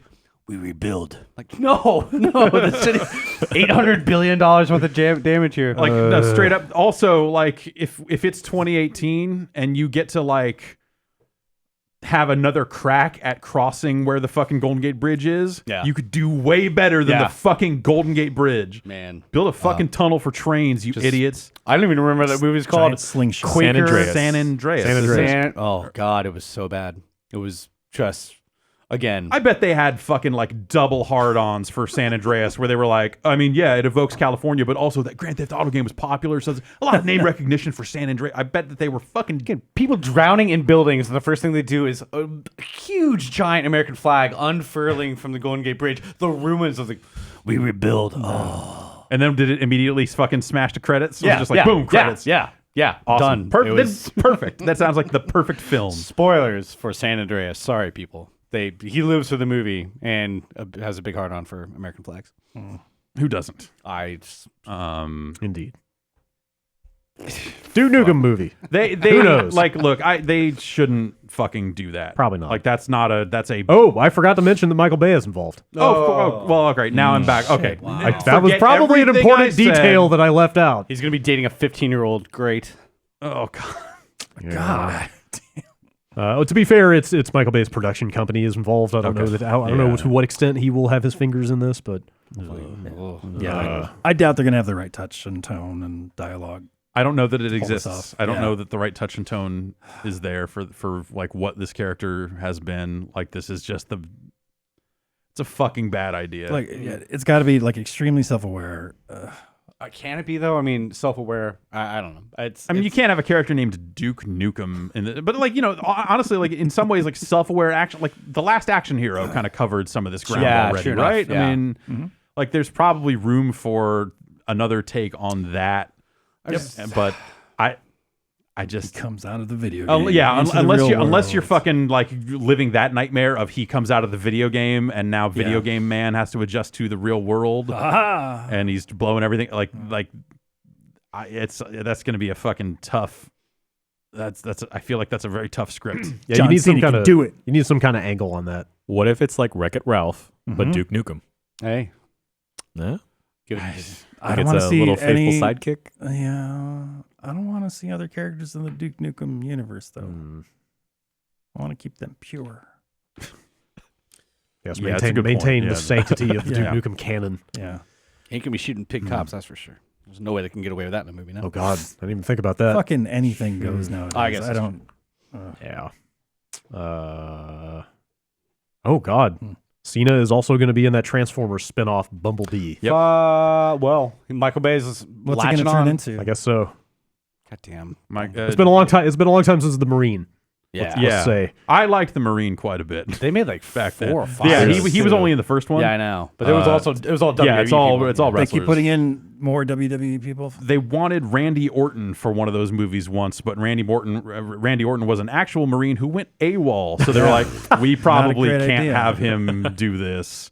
It's the Miz now. Are they doing other kind of stuff too? Like I saw like a Bruce Lee WWE films is still- Yeah, Still WWE kicking. films. produced by them. They did that. but There's that Dean Ambrose movie where is that the one? I think that's but the are one they where doing stuff Rusev's got a gun. without, like WWE stars? Like I watched a trailer for that Bruce Lee one, and I They didn't do recognize Yeah, I comedies think it so. now. I think so. Yeah, They do There comedies have for been sure. some Really? cases where they are just They producing do comedies films. every fucking week, man. Do those movies go straight to the streaming service? No. Oh, they go to theaters? No, they don't. Yeah, they go to theaters or direct to DVD or something. But even their own documentaries that they produce don't always.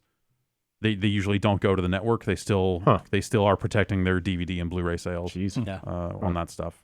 Weird.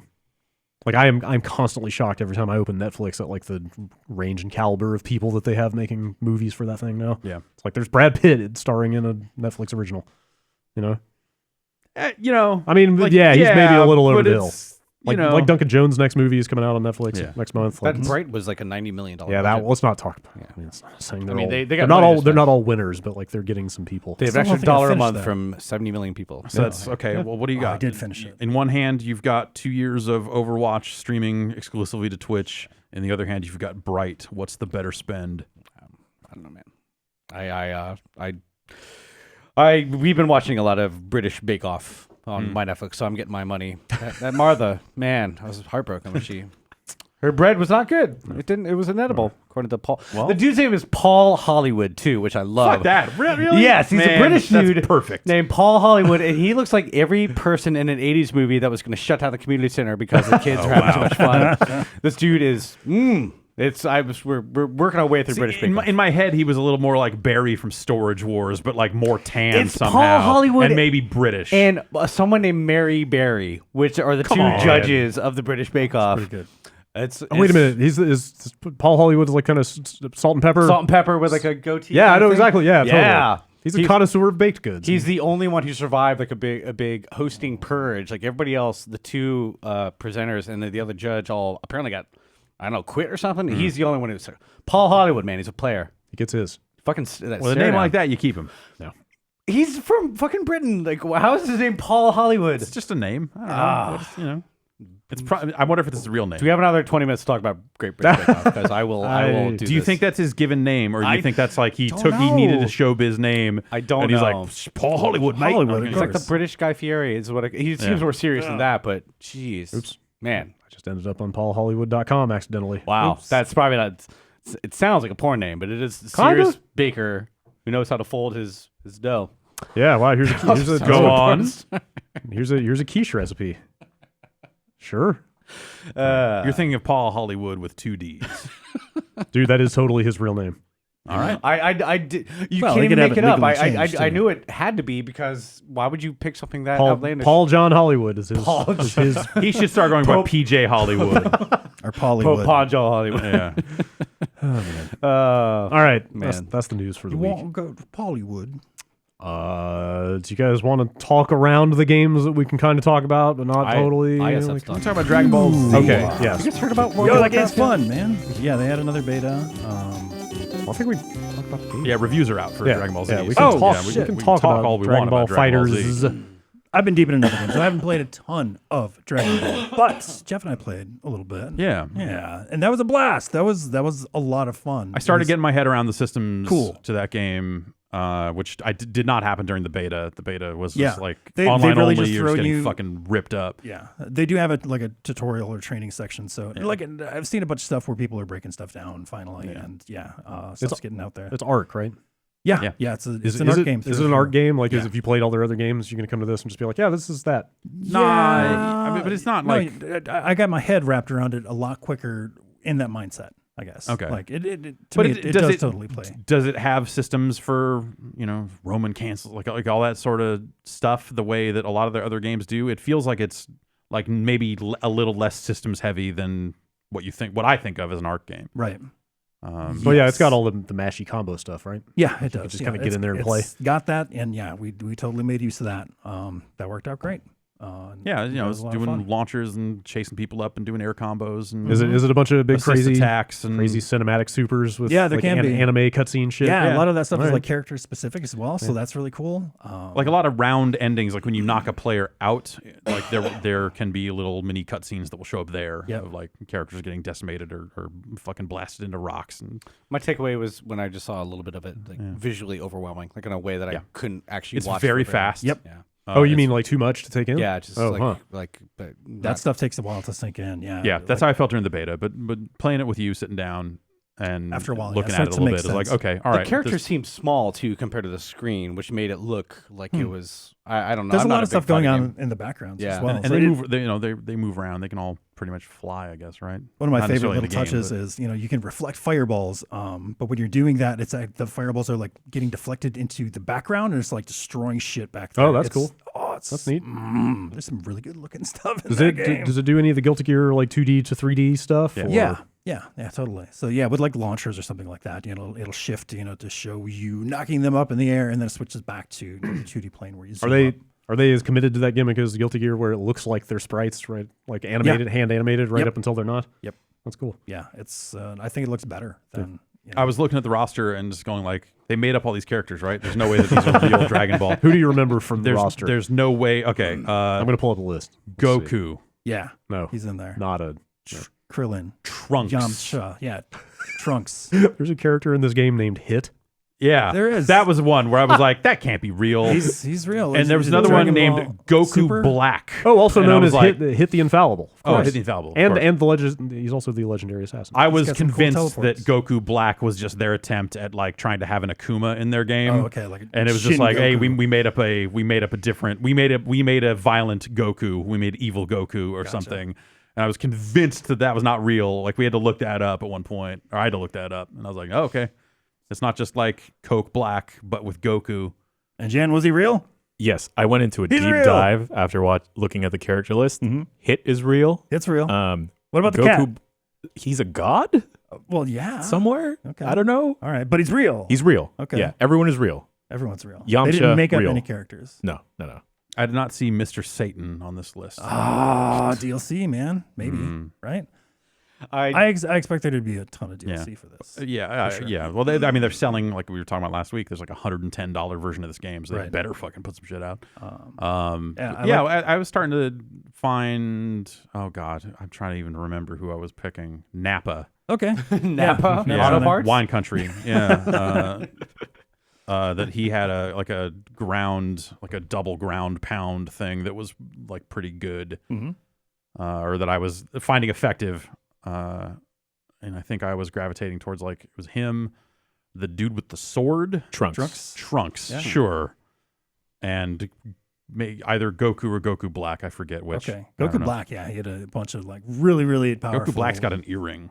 Oh, So that makes him more Goku Black's powerful. I pretty think. evil, pretty tough. Yeah, I'm not well versed on my Dragon Ball lore by any means, but I'm still totally digging the game. And it's I think it's pretty telling that we had a limited time with it Yeah. playing multiplayer, and you were already starting to like pick up systems and stuff. Totally, yeah. Like it's I didn't really go through And too much find of the characters tutorial, and- but it was like okay, I see, I look at it and go like okay, light, medium, heavy, and then a fireball button. Sure. It's just a button. Yeah. Though you also, if you do a fireball motion and hit the fireball button, you get a better fireball. Right. Yeah. So Or if you hit back in the fireball that's the button, it'll deflect, the yeah, universal deflect. Yeah. kind of thing. All-purpose fireball. Yeah. button. Yeah. I've seen a lot of people complain that a lot of the characters are kind of samey. In terms of mechanics. I think that comes down to just like abilities. the source material of this is a series about people shooting fireballs at each other forever. So They just shoot them differently sometimes. Yeah. Yeah. But yeah, I've seen a pretty big variety of stuff in there. Yeah, There's it definitely grapplers feels in there like as there's well, it's like the android lady. Oh. I think 18. she was a There's like grappler. 3 androids in this. she has one. She had a I command think she's grab got a anyway. command grab. I get it now. So fighters with a Z means it's Dragon Ball Z. No, characters? A lot of these Actually, characters come from Dragon Ball Super. Yeah, we talked about this a couple weeks ago, and a bunch of people wrote in like, "No, it's not Dragon Ball Z." I Don't have no idea anything. do not Dragon get Ball, it so- twisted.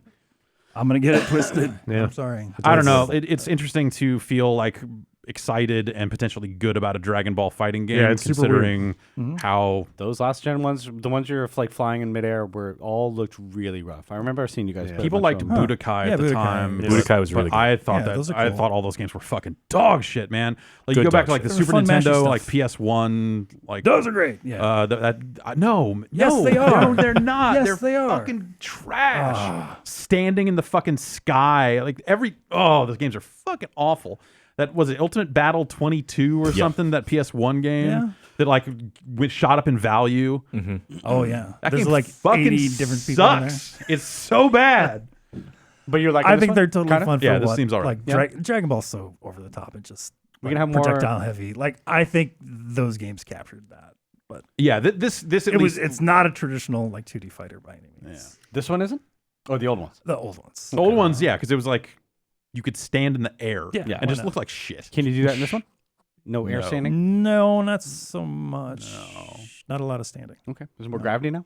Like, how do they explain that from a lore? The characters just Everybody- choosing not to do it. I They're all guess. wearing weights. Yeah. Did you guys mess with the story mode? Tiny bit. Yeah. Yeah. What's that like? Didn't leave a real good impression. No? Is there custom animation? But it seems like it's in engine, whereas okay. So going to like back to the Guilty Gear stuff, they really upped their like story mode presentation. You can actually like just watch like a 2-hour long like it's a movie, and it's not. You don't have to deal with like the stupid 1-round fights in between. Wait, you can just in skip the gameplay part? Sure, you can if you're into the story mode. That's fine. That's great. I would rather they do that, frankly. But in Dragon Ball, it seems to be a little more in-engine cutscene heavy. I'm not into the dialogue so much. The setup is you play like as a Goku who's not a Goku. I'm not exactly sure, but I need to sit down and play that. You really dig into the guess. story. I mean, that's really the. I mean, yeah, it all makes sense. I guess, but initial impressions were not great. Have you guys done video? Was there an unfinished, or are you guys working on a quick look? Did we do something with the beta? Forget. The beta was so spotty that that's right. We could never get the beta working, and it was just over a weekend. Yeah, that's right. So we haven't really done much with it. I mean, it's to be continued. It's been under embargo until we'll put some stuff up this week. Hell yeah. Yeah. I can't wait to play more.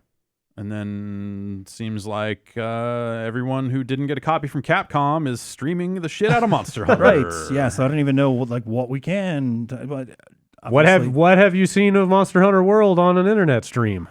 And what are your impressions of what they played on the internet stream? Seems like it might be all right. Yeah. I don't know. I like the game an awful lot. The beta had the based monster... on what other people have shown you. Yeah, totally. Not based on your own experience. I have not played it myself, so I can actually say that. So the beta is like a 20-minute fight, and the monsters significantly scale down in difficulty. Is that the kind of the case? No, not necessarily. Really? So yeah, those the stuff in the beta they had like 3 or 4 now. Challenges. Of like short in length. Like the big Nergigante monster. Yeah, that was the most recent one. He's a high difficulty, and you only have 15 minutes to do it.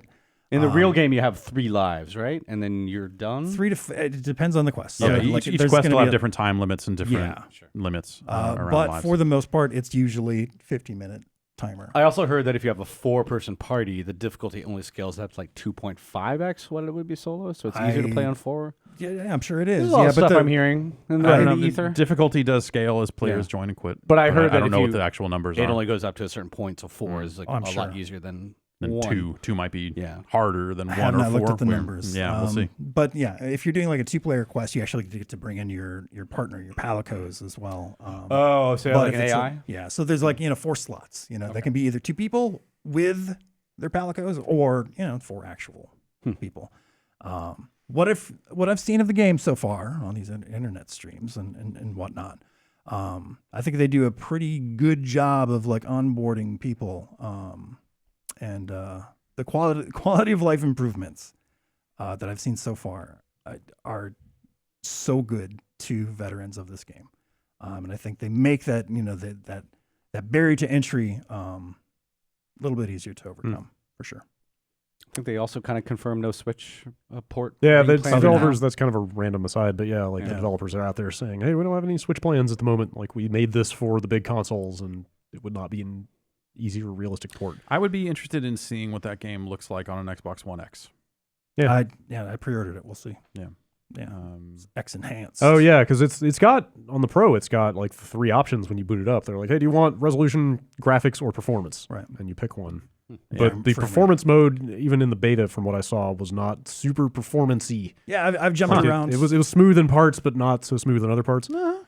So what I've experienced is if you have it in like the frame rate mode, it's a lesser graphics. You'll see a lot more like lazy loading. Textures take a little bit. Yeah. They'll dither in. You played that new quest in the beta on graphics mode on Friday, and it's probably the way to play that game to me because it looked like there's just more of everything everywhere, more like, foliage and effects and all that shit. Certainly in those, but not to knock I actually play with frame rate. I definitely saw some people coming out of the beta playing it on 4K sets and stuff like that, saying that it, like outside of the resolution mode, it just looks grainy. Yeah. If you're on a 4K TV, you should use the 4K mode. Like I think that's probably the way to go. But or not. Okay, I don't know. We'll figure it out once we can actually really talk about the game. Yeah, I really like the frame rate more than anything. But yeah, I would like to see that performance mode on an X with all that extra power. I'd be curious to see if it's smoother there. For sure. If they've got anything I think it's a really, really good looking game. Yeah. It is. It's a nice looking game. Yeah, that thing you were fighting on Friday with the sunset behind it and everything. It looks nice. Yep. There's some moments. Yeah. Some good moments in there for sure. At the Visually. end of the day, it's a Monster Hunter game. Yeah. And for better or for worse. So, but yeah, we'll have we will more on that. We will explain what that means in the near future. Everything's been real good to me so far. Yeah. And then we're going to put up, so we'll cover that this week. Yeah, it's weird. Those are the two big releases this week, and they're both out on both Friday, Friday which games. really like screws up our coverage schedule. And we've also got can't- some UFC 3 coverage in the works here Yeah. that Wow. Yeah. Mainly a UFC game. every 2 years. Yeah. Uh, How? I guess you can't answer. But yeah. my favorite thing about UFC games is the bug compilations where people's arms are like wrapping around behind their back and everything. I have not seen anything like that yet, That's too bad. but I don't know that I saw much of that in the other two games. A little jank is. I mean, a little jank. When you have 8,000 people playing and streaming, you're gonna find some really fun stuff. sure. But the UFC games seem like they have the best. There's some stuff in that game I am very excited to show for reasons I will get into when we post a video. I can't wait. Okay. I'm excited. It's When is that out? I think it's out next week. I thought Final Fantasy 12 is out today, but it is out next week as well. So. For PC. Yeah. You can check out that 15 Yeah, definitely. re-release. I mean, yes. That's the one with the first person mode and all that weird Yeah, stuff. I don't care. I mean, I want to play that again. I played like 3 or 4 hours of it, and just the combat never really worked for me. But then I like, Dragon's Dogma, which is the same thing. You control one character, have 3 AI, so maybe I'll get more into it. It seems like one of those games I need to restart and try it again and play through it. It looks like it's where a I'm good at point. too. So that's later next month, I think, Yeah. or early March. You got to buy into that, don't you? Like a $20 thing. I think it's a new release. Really? Yeah. Is not it sure. like an upgrade for existing Yeah, owners it- that I you think- pay I think for? I'm But talking I think it might be. It's a I'm going to do bundle. the Steam version, so Yeah. that would be entirely new. That'll be 50, 60, I'm sure. Yeah. I guess real quick, show of hands before we move to emails. Does anybody have any non-embargo games they want to bring up real fast that's not World of Warcraft? Iconoclast. Yeah. Oh, yeah. We should totally talk about Yeah. Iconoclast. That game seems pretty awesome. Yeah. I have had a really good time with Iconoclast so far. It's out on PS4 and Vita. Yeah. And I think also And Steam. Steam. Steam. Yeah. And it is a pixel art kind of Metroid-ish Yeah. sort of game. Looks really Starboundy. Yeah. Yeah, the art style, Starbound or like you get a little bit of that. A little bit of out Stardew it. Valley, like that kind of Yeah. style, like very vibrant, colorful. It's pixel it's a art. really fascinating story. It's like it's a world where being a mechanic is forbidden, and there's like a very oppressive regime that is like blowing up fucking houses of the people that are not They're caught abiding- engineering. Yeah, but that are caught engineering that because it's against God's plan basically. Oh, yeah. It's Well, that's like, what it's a- iconoclast means. Yeah. Originally, like people destroy icons of like exactly. non-religious stuff. So it's you are kind of forming a cast of characters along the way of people that are just like, oh wait, actually fuck this shit. Yeah. Like we need to be mechanics or make flowers grow. I don't know. I've not finished it yet, but it is really neat. Like you've got like a gun, like the aiming on it's really interesting. You by default kind of aim in the 4 cardinal directions, up, down, left, right. But then Oh, is there not even a diagonal? so the diagonal is all automatic. Right. Yeah. So if there's something on the ceiling above you, you just shoot out straight. It will kind of aim up at it, and so you have this very analog-looking aiming cone. That it doesn't show the cone, but it's like you can take enemies out that are below you without crouching. Shit like that. That actually doesn't make the game feel any easier. It just means it's less work going like, oh, I need to like Line get at myself up these. I need to line this up specifically. just right and all this other stuff. Like it makes the combat flow in a way that I think actually works really well. It's got some interesting boss fights and interesting mechanics that you run into along the way there. The one I'm kind of stuck on right now, I stuck maybe isn't the word, but I tried once, did not do any damage to the boss, and eventually died. It was the first time I died. And then was like, okay, I'm going to go to bed and have not come back to it just yet. But you can actually tag off between 2 different characters. And so that's a new mechanic that I just run into. Oh, like for the literally first time. swap to Yeah. another fully playable. Yes. they have a like a different weapon totally set. different Wow, thing. that's There's like a interesting. Castlevania game that did that. One of the DS games. Yeah. But this is like it's like a mid boss fight, like in the middle of this fight, like because they're separated, so you kind of have to like, okay, I'm gonna play the girl on the right now and try to do this. You're not and open up you're stuff on not the teleporting another character No, in. they to are swap? both in there. Oh, okay. like all the time. Oh, so And that's gonna be a- they literally tag slap hands to switch off, so that it makes sure that one of them is in a safe area. Oh, so that's a boss specific thing. Yes. It sounds like. Yes. Okay, I thought you were saying it was going to get to the point where you would just like you know, pick a honestly, party and go out with a bunch of different characters. I and would swap. not be surprised That if would it be went in cool. that direction, but Yeah. I don't necessarily think it needs to either. Yeah. I think it's got a really great look. We got a video up on the site showing a little bit of it. I didn't want to necessarily like go into super story heavy segments in that video, so you know it's kind of it is what it is. But it really stands out in a field of games like that. Yeah. That there are a fucking trillion of them. Yes, like that's true. this was one where I was like, oh, actually, this is doing some different stuff like mechanically, and I think the story really has gotten me hooked. So I want to see it through. It's another single developer game. Some other people like work. I'm sure there were some contributors, but or at least it's being sort of pitched as right. Like, But there were because it's been in development. Like for there's like a 7 producer at another Well, studio sure, for sure. it I and mean, stuff that- like yeah, that. stuff Like like that. there's But yeah, it's this from guy- the developer of Noito Love 2 Yeah. and some other stuff. I guess And Noito Love 1. Game has been in development for like 7 years. Yeah. Does it feel like those Noito games? Are you familiar with them? Yeah, I'm not super familiar with them.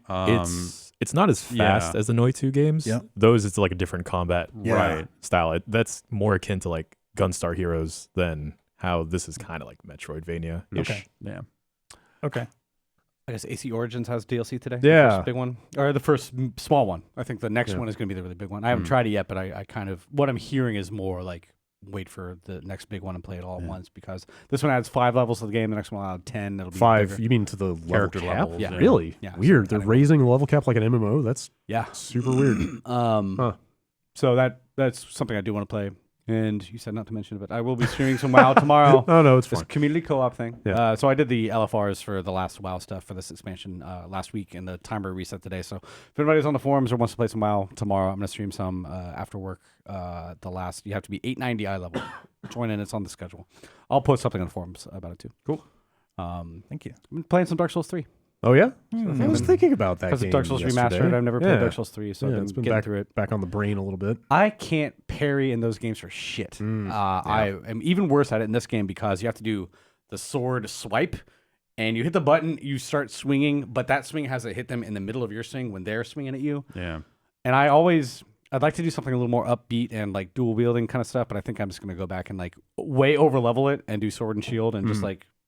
Did you ever get good at that stuff in Bloodborne? Yes, I Better- was just sitting there thinking that. That's I was the one game that I have gotten good at. The better parrying. at it because it's way quicker to release Right. your shot, but also I was on the same TV we had was like a 60 millisecond lag. yeah. So doing that on it was even tough there because some of those Yeah, windows are fucking really small. I did not get good at that stuff. There's a in dude who Bloodborne. did a AGDQ of Bloodborne. It was like an hour and a half every boss or something like that, and that's kind of what you have to do if you really want to be good at the game. But I barely ever shot anybody in the game. Just kind of ran up and spammed attack. Yeah. Dodge rolled. Yeah. The thing about Dark Souls 3, you're so slow. Yeah.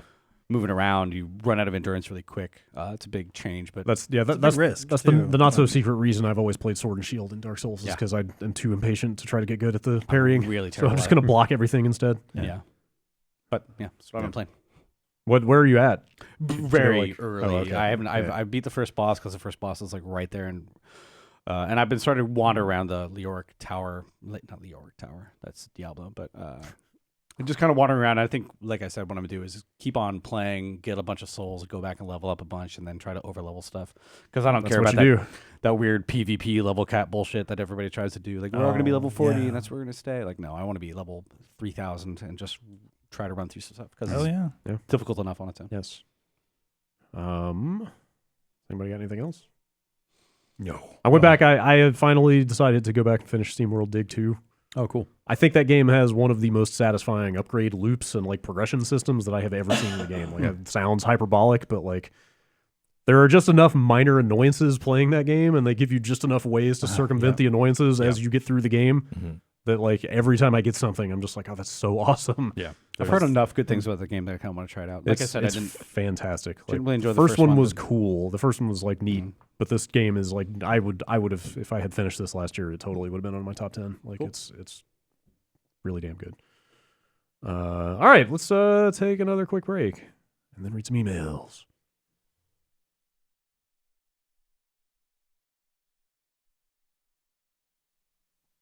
As promised, Yes. it's time for some emails. Yes. Didn't let me down. Yeah. You've been waiting for it. Yeah. Now it's here. Finally. Your favorite part of the show. Bombcast at giantbomb.com. Juan from LA It's my writes favorite in. email address of the show. Yeah. It's the only one. You sure? Juan writes in from LA and says, the sneaker world is freaking out over the latest Sony and Nike collabo, but I have to know what the crew thinks of the PlayStation Nike PG2 and whether anybody would rock a pair. As somebody whose job description once included scouring NBA photo archives to find out what hot Jordan retro a benchwarmer was wearing, I couldn't help but notice whenever Jeff or guests like Dave Lang would wear kicks that would get you the sneakerhead nod on the street. Nobody's talking about my shoes. My shoes and sock game. You never wear shoes. How can anybody talk Your about sock game is deep. Yeah, Everyone your knows sock. that.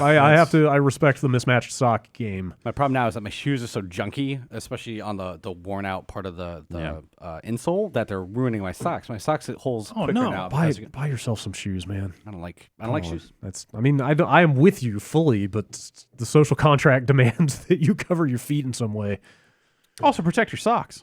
And you've got nice cool socks. I'll get some new Skechers. You can just get into sandals. Socks and sandals, man. Socks over sandals? Also, you need to take care of your feet. Actually, you need, I can tell you all. I need to go to the doctor. Yes. Anyway, Don't go. About my feet. That's Anyway, really bad stuff. Sony and Nike announced PlayStation sneakers. Yes. Any thoughts? Any thoughts? There's like an NBA star involved with this too, right? Paul George. Yeah. That's why it's the PG2. I can't say that I would ever bring myself to wear a pair of these, but they look pretty cool. I don't know. I think they look all right. Yeah. I am. It's kind of a neat look. I mean, they got PlayStation colors on them. And I guess they've got a barcode on them that you can redeem for. Yeah. Is it a barcode or just a theme code? or a code? I think it's a Maybe it code. should be a code. Do we have any idea what that is? It's a dynamic PS4 theme. Sick. A shoe theme? A Paul George. That's dynamic pretty good. theme, I guess. I guess that's not bad.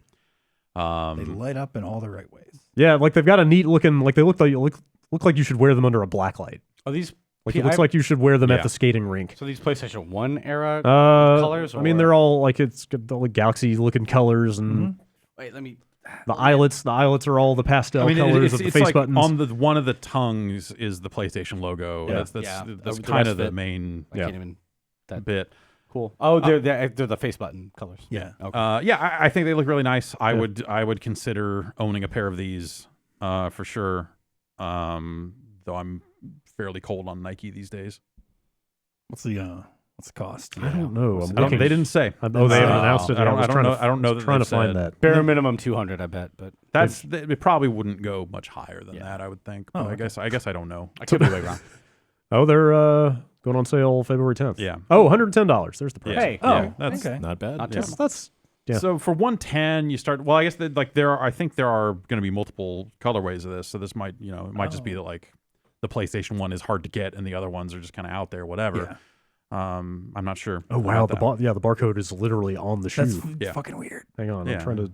That's how they track you, man. That's right. Yeah, that is literally a 12-digit, a 12-character PlayStation Store code on the shoe. Yeah. Wow. Yeah. That's neat. So Good. that also means they're all technically one of one. Yeah, You know. Yeah, I was gonna that's say, good. like, and silly. They're all custom, all different codes. What's and the run so- of this as well? I don't know. It How doesn't many? say. Not never enough. Right, Is yeah. ultimately the answer when it comes to fucking shoes. Yeah, that's what Is I'm that hearing.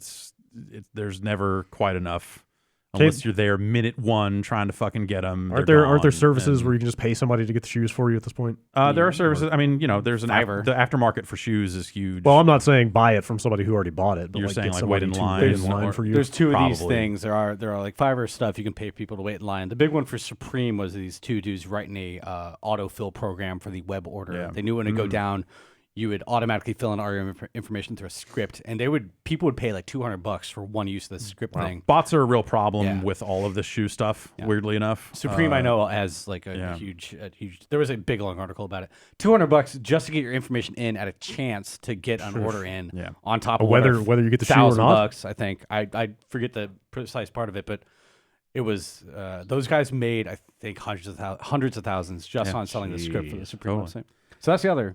I know a lot about shoes. yeah, it's honestly. I don't know. To Paul George, PlayStation isn't a video gaming console. It's a vortex to another battleground of endless opponents. What? A vortex. Damn it. Maybe that would be more way of meaningful if life. I knew who Paul George was. Wired different than most, his competitive nature allows him to take control of a game's biggest moments, simulating things only he can do in real life. What? It's on the Rockets, I believe. I think he got traded this offseason. I think it's the Rockets. He's Harden, right? Shrug. Look it up. Is he on the Rockets? Fine. Never mind. Is it the shoes? Is it? Paul George.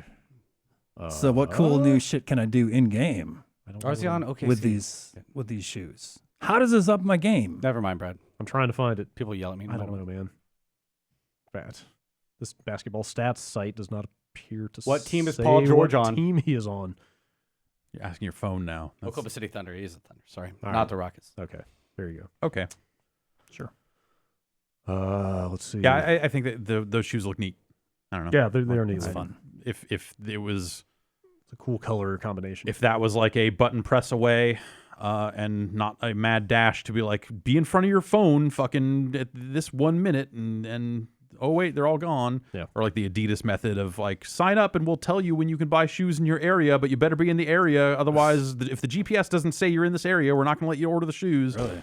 Like, Yuck. and even then, they go in less than a minute. It's just Do they have like fuck this. pop-up stores for that stuff? Like they're gonna camp out outside of a I don't know. This stuff, the Chipotle Adidas somewhere? stuff is maybe the worst app I've ever installed. Oh, yeah. Is like every 6 months it'll be like, we're doing a shoe in San Francisco. Hopefully with that voice out of the app. Hey guys, do you want to sign up for it? And then you sign up for it, and then it says, okay, just come back tomorrow at 2:00. You should probably be here. You should probably be here right at 2. Shit. And then if you're not there right at 2, they're gone, and you're like, okay, fuck this. Adidas also has a Dragon Ball Z collection Yeah. coming out. Whoa. Doesn't look that bad Some either. of those Yeah. colors look nice. Like Yeah. even if you don't know what a Dragon Ball Z is, there were some of them. I was like, oh, they're- Are some of them the boosts, or are they just like I think it's a few. Adidas? I think it's a few different Runs? different shoes. Okay. I'm not positive. Gotcha. Yes, I am seeing a handful of different. Yeah. Oh, look at those. I don't Oh, look at know. those. I don't know. There was a time when Halo had a shitload of clothing being put out for that kind of stuff. Or maybe it was Mass Effect. I was thinking they had a huge Mass Effect store with like N5. And hoodies. yeah. They sold N5 yeah, and 7. yeah, I see a whatever. weird amount of N7 merchandise around town here Yeah. on like Yeah. people like I've seen like a relatively elderly lady wearing an N7 hoodie and stuff like It that. all went to Goodwill. Yeah, Right, It makes me, yeah. makes me It's wonder really how comfy. it got Yeah. out there. I mean, I've said it before. Like I bought like a nice Mass Effect hoodie right before Mass Effect 3 came out, and then you're 3 like, came out, and it was like, throw it well, away. I can't. Well, yeah, I was like, I can't wear this around because I don't feel good about this franchise anymore. Yeah. And then as I started to wear it again, fucking Andromeda came out, and I was like, well, I guess I might as well just burn these because this thing is Obviously bad luck. now I have to wear it as a joke. I think a lot about Mass Effect 2. That helps. There was oh something my weird about God. Andromeda last night where the EU Microsoft store put it up for free or something, and it wasn't a trial. It was just the game for free. So I don't know. I No want thanks. these Monster Hunter Oh shoes. God, we'll stop talking about shoes. This is getting out of hand. Oh my God. Yeah, I gotta go with new shoes. Connor, Right, Connor. if you were an arcade developer back in the day, what would be your pseudonym so other developers couldn't poach you? P.S. Skull Vikes. Oh, poor Poach guys. Diddy. God damn. Oh, it was a bad game. That goddamn bird curse. Tug McGraw Jr. Nobody would want him. Yeah. Yeah. I feel like all the classics are just like one word, one name. Yeah. One syllable. or like poo. Yeah. Poo. Yuki Chan's Papa. Yeah. Mappy. Yeah. Knob. I don't know. Mm. Coming up with a nickname off the top here, that's pretty tough. Yeah, it is tough. hot chocolate? Oh, Okay, yeah. yeah. I like Everyone wants to work with hot I like chocolate. the AX on my glasses. These are like the cheap pair that I got. They're like Armani Exchange. Okay. But it could stand for like a striker. Mm. It could. Okay. It could. So I could be Axe. Yeah. Call myself body. I could do Not it bad. 2 letters. I could do it 3. Would you have a smash or a crush at your side? Oh, here comes the Axe. Here comes the Smasher. Mm-hmm. The walk-in disaster. Yeah. Yeah. Yeah. Chris from Chicago. Hi. Wrote in about Bitcoin. Oh, Oh, God. finally. I'm an expert, so Yeah. All right. We're your Bitcoin expert. We're blockchain experts here. That's right. I delete every email I get pitching me on, do you want to talk to this executive about how we're using the blockchain to monetize video games in a brand new way? It's like, no, I do not. Nope. So I'm an expert in the field. Are there any games that accept cryptocurrencies for, like There has to DLC be. or There has to be. microtransactions? yeah, I want to say they're Playing the game gets you more cryptocurrencies. All right, here's what Chris from Chicago had to say. All right. On last week's podcast, the subject of cryptocurrency mining and graphics card prices came up. Yeah. As someone currently working at a computer parts retailer, I just wanted to give a picture of what's happening on our end. As of earlier today, our graphics card prices have almost doubled. I think we were one of the last places holding MSRP for this long. Today, I had to try to tell someone with a straight face that a GTX 1050, normally a $170 card, would cost him $300. What the hell's going on? In the couple hours that we happen to have a 1080 before it's instantly sold, they're going for $1,500. They're normally around $800. Tomorrow morning, we're getting a truck with new graphics cards, and we fully expect to be completely out of stock within 1 to 2 hours of opening the store. Only time will tell how long this lasts, but all I can say is I hope it's not it's been very frustrating having to tell innocent customers trying to build gaming PCs that we don't have any graphics cards better than a 1050 for weeks on end. Gotta build a script. Apparently, NVIDIA had to come out and beg retailers to sell to gamers instead of miners. I didn't read the whole thing. I saw the headline. Yeah, it was like they were trying to impose like welcome to capitalism. They're trying to say like, hey, just don't sell them in bulk. Yeah. Like I don't make a habit of reading subreddits about crypto mining, but I ended up on one from another forum. Oh, I'm sorry. Yesterday, and it was some dude posting a picture of the like 120 Yeah. 1080s or whatever It's they were crazy. that he had just bought, and it was just like dozens of comments of people saying, "Dude, go fuck yourself! Like fuck you!" Like, people were fucking furious. Yeah. I feel sometimes a little guilty for talking about it, but I mean, I have that 1080 Ti, and I have been using it for a good year and a half, and it's just kind of sitting there when I'm at work or sleeping. So hey, hit a button. I've made $45 or something in a week. Okay, cool. In a week? Yeah. Wow, yeah, I guess so, huh? It's Jeez, a little bit less than that, probably. Have you done any kind of trying to figure out what the electricity cost is No, I mean it's but $2. I don't know. a day? No, doubt that. Electricity is really cheap right now. I guess. Yeah. I mean, It's it's not cheap. PG&E's doubled their our rates like twice. Whole house is like I was gonna say we've been running the heater because it's been cold, and Yeah. my PG&E bill is like Just run some graphics cards. It's the doubled. Same thing. Yeah, honestly, yeah. yeah, I don't know. It's weird. It's a weird. Fucking Yeah, it's weird thing. shitty. Like I've been on this old 970 for a while, meaning to upgrade, and now I totally can't. Yeah. But I guess like the implication there of NVIDIA trying to kind of get out to retailers was like the concern of like if this bubble bursts, there's going to be people with a whole lot of graphics cards looking to unload them to get like whatever money out of it. okay. So like the end of this process Maybe might I'll- be you getting a 1080 Ti for like $400 Cool. All right. or something. Well, I know NVIDIA has direct sales from their website. Yeah, too, they which is do, what they and- do. but they sell those that sell instantly. too. Well, so Same but way. this I mean, they at least those sell for Star retail. Wars cards were still in stock, and I don't know if those are any good or not. They're like Titan Those are Titans, yeah. V's, but not Titan XPs. I think No, I they- don't know. they're like $1,200.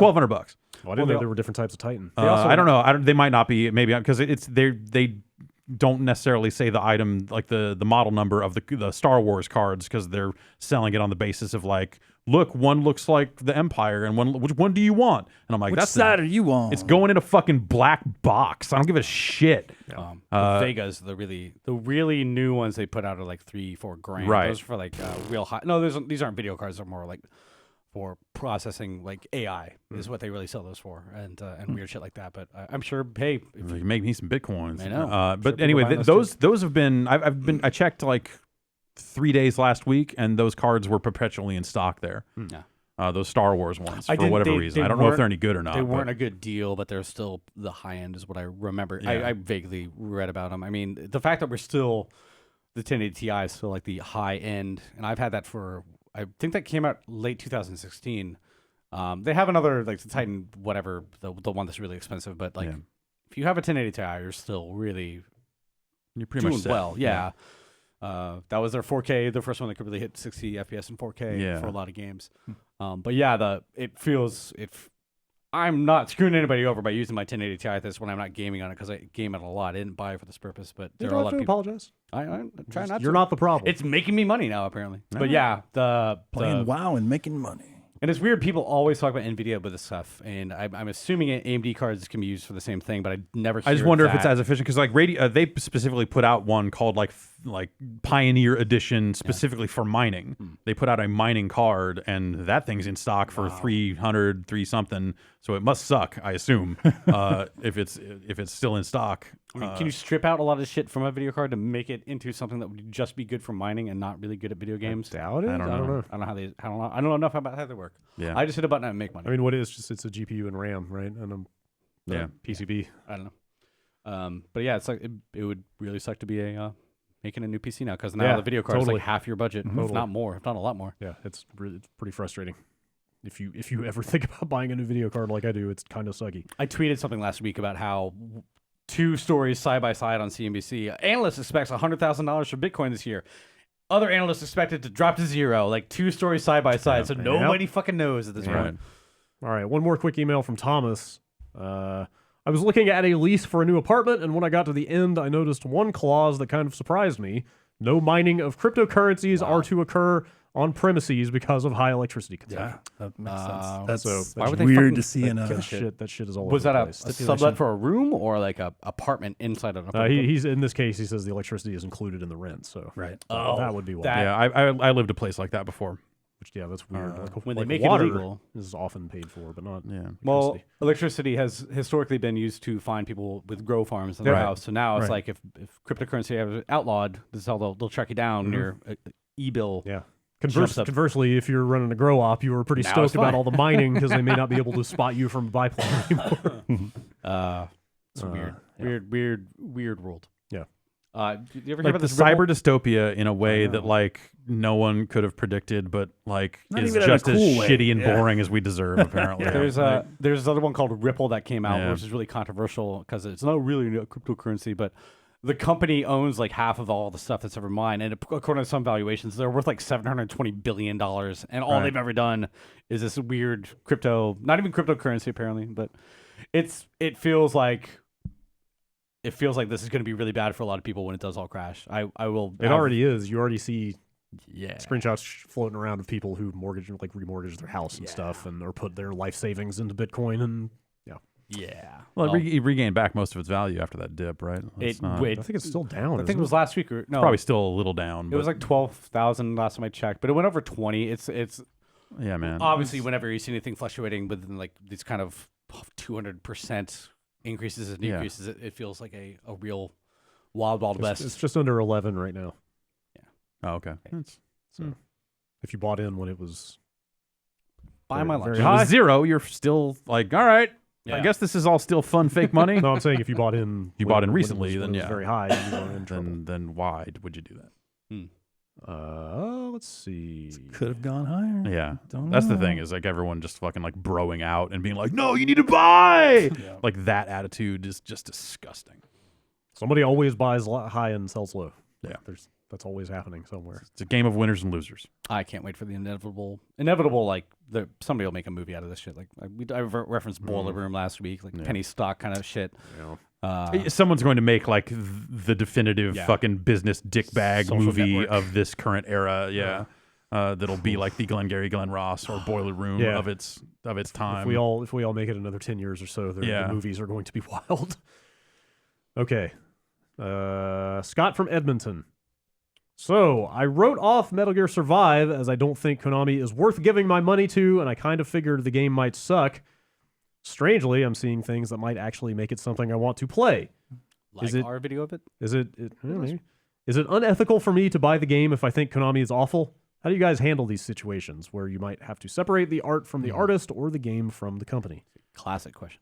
I think that Konami has been bad for a very long time. Yeah. And it's not like the way that Kojima got treated on his way out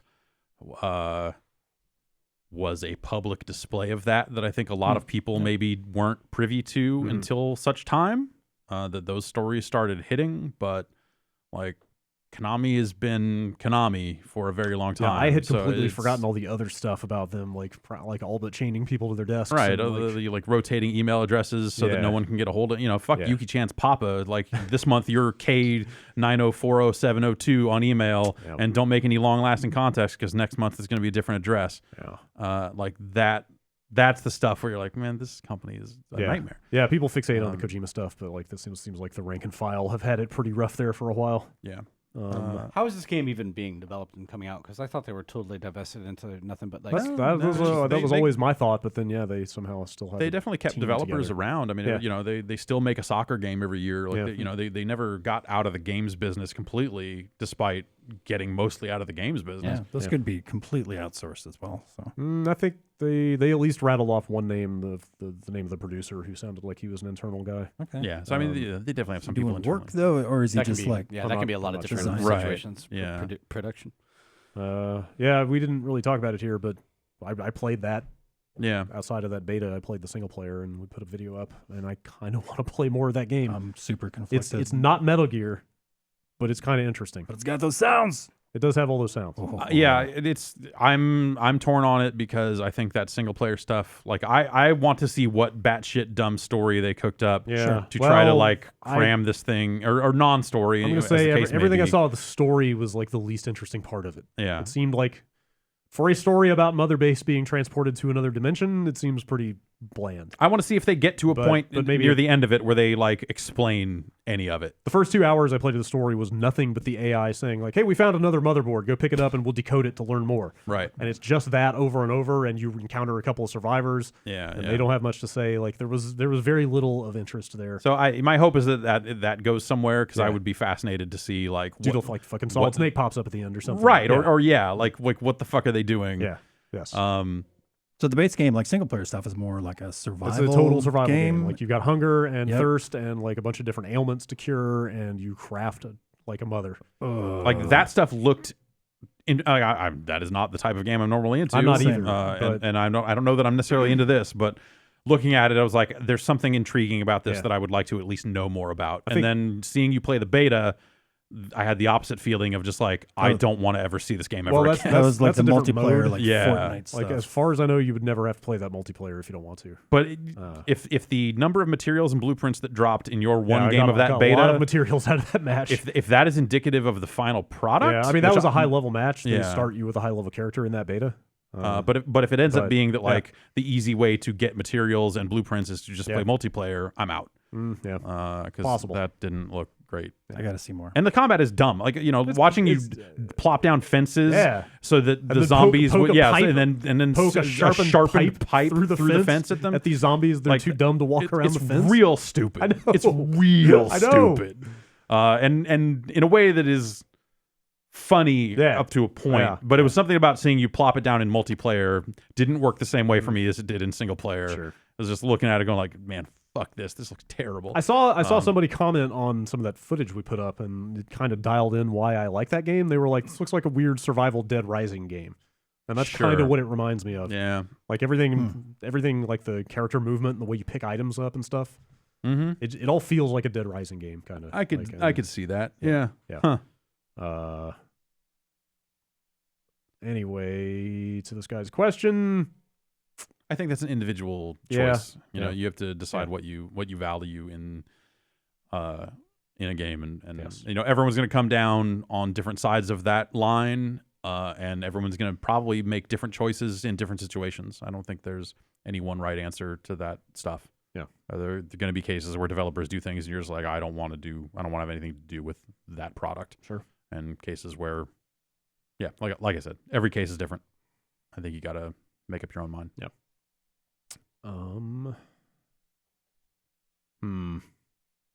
I guess we can talk about this. I don't know. This is a weird subject, but here we go. It's from Aaron. Regarding your discussion about game console security on last week's episode, it seems more and more likely that the Switch is going to be hacked sometime soon. What do you think about how this will affect its standing? Will third-party developers stop porting games to the Switch? Why have Nintendo consoles been cracked open like this so consistently? Are they talking about an emulator or like actual? There is an Both. emulator in development, but there's Loading also like there's pirated some like pretty dangerous sounding stuff out there about people talking about getting into the firmware and stuff like that. Yeah, it sounds like that there's some significant work happening on the Switch. Like an exploit for very early firmware was released. Which, to be fair, there's very few Switches out there that are going to be on that, unless Yeah, they're like literally launch models that were somehow Right. forgotten in a warehouse or Yeah. something. Yeah, those are But- probably all long gone and most of them updated by now, I Yeah. guess. But there are other firmwares that are susceptible to different bugs and stuff as well. Anyway, Piracy was huge on the 3DS, right? Like, do you think that deterred any third parties from? I think the interesting thing about some of the stuff is that the people crafting a lot of these exploits are more responsible than you might expect in some cases. In the case of the Switch, there's definitely people out there that are trying to make a buck, and they're like, we are going to sell a product that will do this. So they're like, they don't give a fuck. They're incentivized to get money. But people that are finding a lot of these deep exploits in, like that exposes the boot ROM, that gets them access to do whatever they want with these systems. A lot of them will say like, hey, I've got a way to do this, but I'm not going to release it publicly. And not necessarily to be like elitist about it, but as more of a, because this bust this system up open a little too wide. Or in some cases, it'll just be even like, we've already got an exploit that works. If that one gets shut down, I've got one waiting in the wings to get us back in. So they don't want to burn that exploit until they have to. So there's a variety of reasons, but there's something of a feeling of like, hey, we've got this thing that busts this shit all the way wide open. Any firmware, whatever, that we're saving for end of life. You saw some 3DS hackers saying that not that long ago about like, we've got some wild shit that we're sitting on because they're still trying to sell this as a product. It's too fucked up for us to put this out. That's a pretty thin. It's a weird line, but some of them do try to draw. I can see that. That line. I'm not going to say anything's commendable in that respect, but I guess I'm asking more about like did we see a decline from third parties like porting stuff over to that system? Well, maybe third parties to some extent, but of course, that was the thing that you always heard about the Dreamcast and the PSP was that piracy was a factor when third parties had to make decisions about where they were putting resources. The 3DS, I think a lot of the stuff for 3DS that made it trivial to do came relatively late in its life cycle, where we were already talking about like, the 3DS is kind of on its way out. That was like a 7-year life cycle, right? Right, Sold. So I'm trying to pull this up because I saw a quote from Nintendo the other day about 3DS sales. Yeah. But this site Nintendo Life is not loading. And it seems like Nintendo has sold a shitload of those things. Yeah, it's like So more in 2017 than 2016. Come on. And they've sold quite a lot of software for that thing. So I don't think that piracy has necessarily crippled the 3DS in any way. Yeah, here it is. The 3DS sold 27% more units in 2017 than they did in 2016. Yeah. So was there a price drop? sales way up on the 3DS last year. They also they also banned some modified 3DSs from the internet. So maybe some of those people were buying replacements. And whatever. And it's that makes sense because the 3DS gets cheaper and more accessible, and you got kids and it's got a tremendous software library. So if you didn't have a system, or you got a kid that's just aging into video games, like you could get them a 3DS and a lot of games for cheap. This is the Switch, right? It has a portable. Well, yeah. This is straight up confusion. I think with the Switch, that's a way harder question because we're so early on in the Switch's life cycle that for this stuff to be hitting now. If it hit hard and was something that was hard for Nintendo to correct, and made it incredibly, if it made it like Dreamcast easy, or like an R4 card or whatever from like 3DS, 3DS which or that stuff something. and that stuff they block within firmware. They'll update firmware to block flash cards, and you end up with a lot of back and forth about that stuff for sure. It's possible that something like that could exist for Switch at some point too. Yeah, at some point, but it doesn't sound like they're like on the verge of. No, that doesn't seem like where the development is happening. Yep. It seems like it's more. I think where it's at right now, and even if in its infancy, these early stages, I don't think it's going to really impact sales of hardware or. It comes software. down to like casual piracy is the thing. And I think if developers that were porting games to Switch, especially these smaller devs and stuff like that, were truly worried about that sort of stuff, then they'd be a little less likely to hit on the PC because the PC is the ultimate platform of piracy. Those games are getting cracked all day long. A lot of them are shipping them without DRM. So a lot of these smaller devs are able to kind of say like, hey, we're a smaller team. You should, like support us. And if you like this game. I saw a Kindle book the other day that was about copyright law and everything like that, and it said on the Kindle store, by request of the publisher, we are shipping this book without DRM, which I have never seen on a Kindle book before, which is really weird. I had never, just as an aside, but Kindle is pretty fairly. I mean, you can find movies anywhere you look, but Yeah. as a storefront, it is pretty locked down. Like you can't you can Right, transfer sure. it to your account, but not anywhere else. So.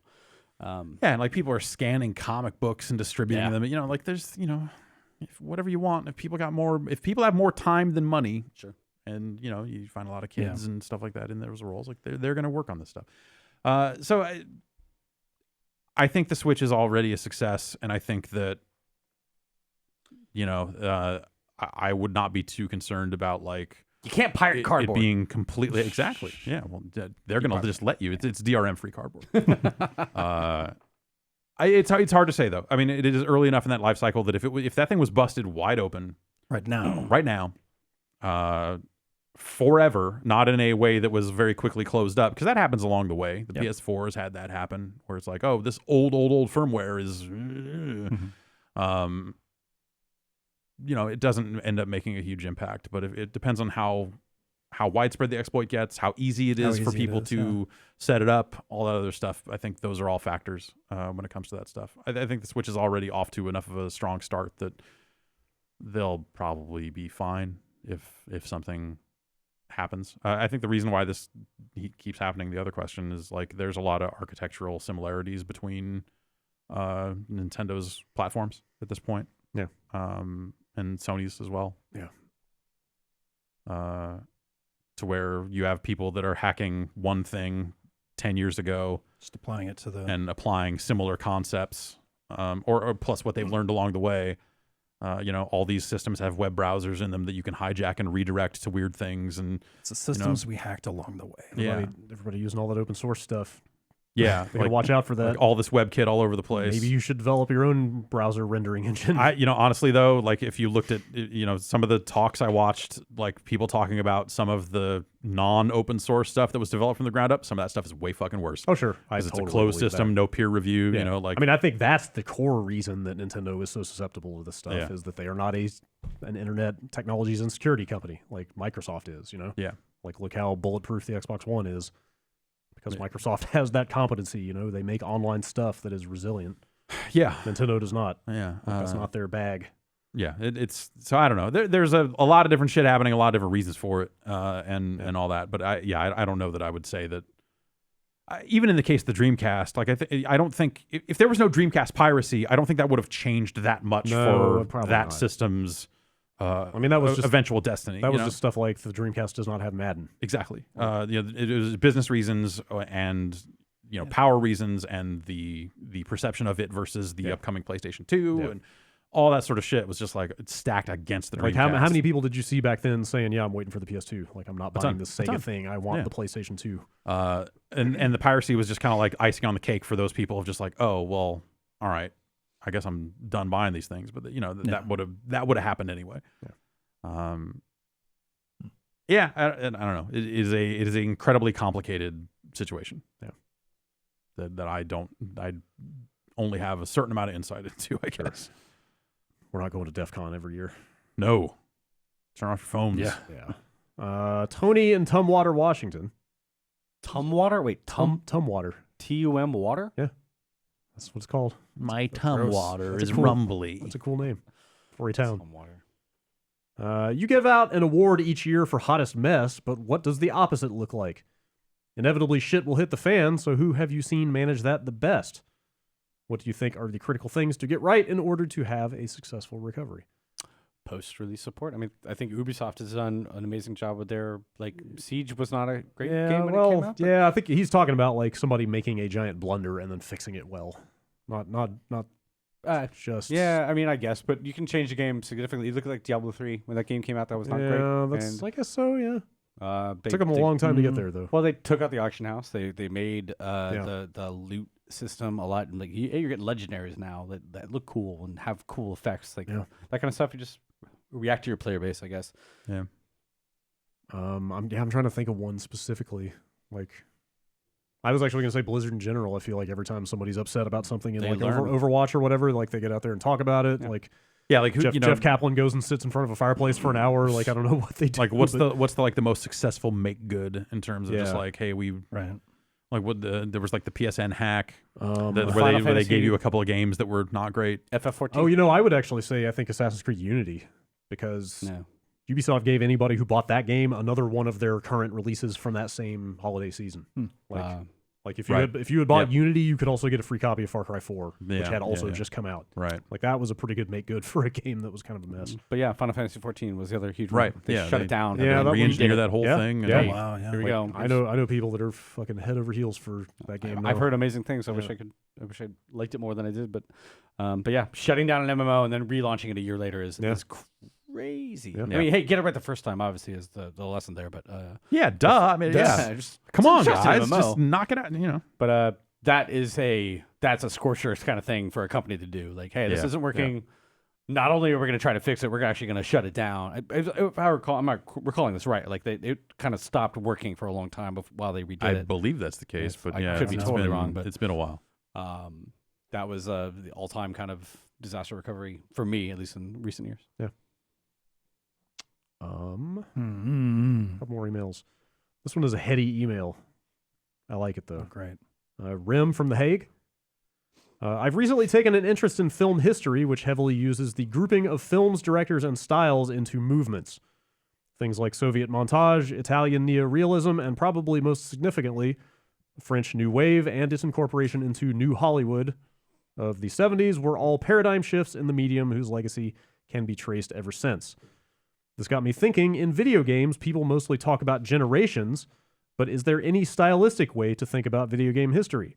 I would propose, for example, the recent wave of progression-based multiplayer games. Sure. RPG stats. With as a key game Call of Duty 4, or the wave of, quote, Ubisoft-style open-world games. What would you say are the most significant video game movements, in case you had to teach a video game history 101 class or something? P.S. To validate my question, I would say that this is not the same as genre, as a movement can span multiple genres, i.e. open-world games recently have been RPGs, Horizon, shooters, Far Cry, and action-adventures, Shadow of Mordor. Also, genres can span multiple movements. Doom's wave of FPS versus Call of Duty 4 versus Destiny. Wow. Yeah. That is a big-ass question. Yeah. I was initially thinking that I it feel could like- be boiled down to genres, I guess. Yeah, but he's right. Yeah, he's right. That's a little reductive. Yeah. I think the Call of Duty, like the progression example, is a really good one. Sure. Some people would pretty snarkily refer to that as like Skinner box game design.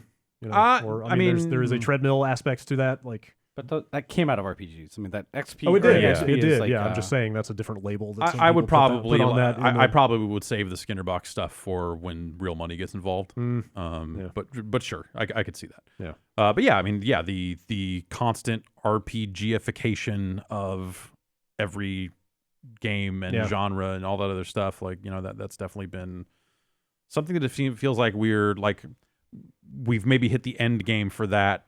Not in that it's like a trend that has fallen out of favor. It's just like this is now accepted practice that your game probably has this stuff.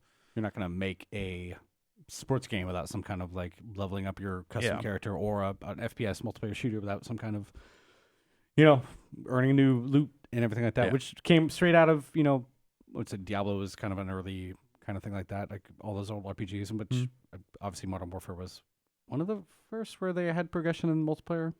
I want to say. I mean, that was 07. The Modern Warfare was definitely the game that kind of kicked it all off. Blew it off, Even if there were games doing it before that, which I'm trying to think. Halo 3 was also 07 and it did not have progression, so it had like armor unlocks, exactly, which were just cosmetic, but like that Call of Duty 4 was the one for sure. Yeah, but I think the big difference you find with video games versus film, or the thing I always focus in on, is like the generational thing happens. It's like if every 5 to 7 years they reinvented the camera. Sure. And like in completely major ways where you're like, okay, this is actually a totally different process.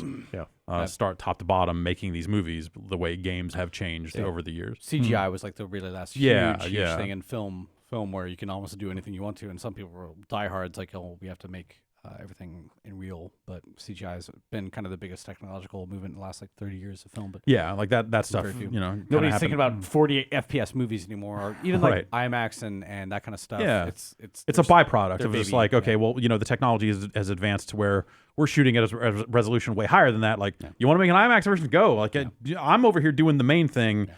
other people can work on those cuts or Even whatever 3D else, right? kind of came in, and I don't see movies in 3D. I don't either. I don't think a lot of people. Yeah.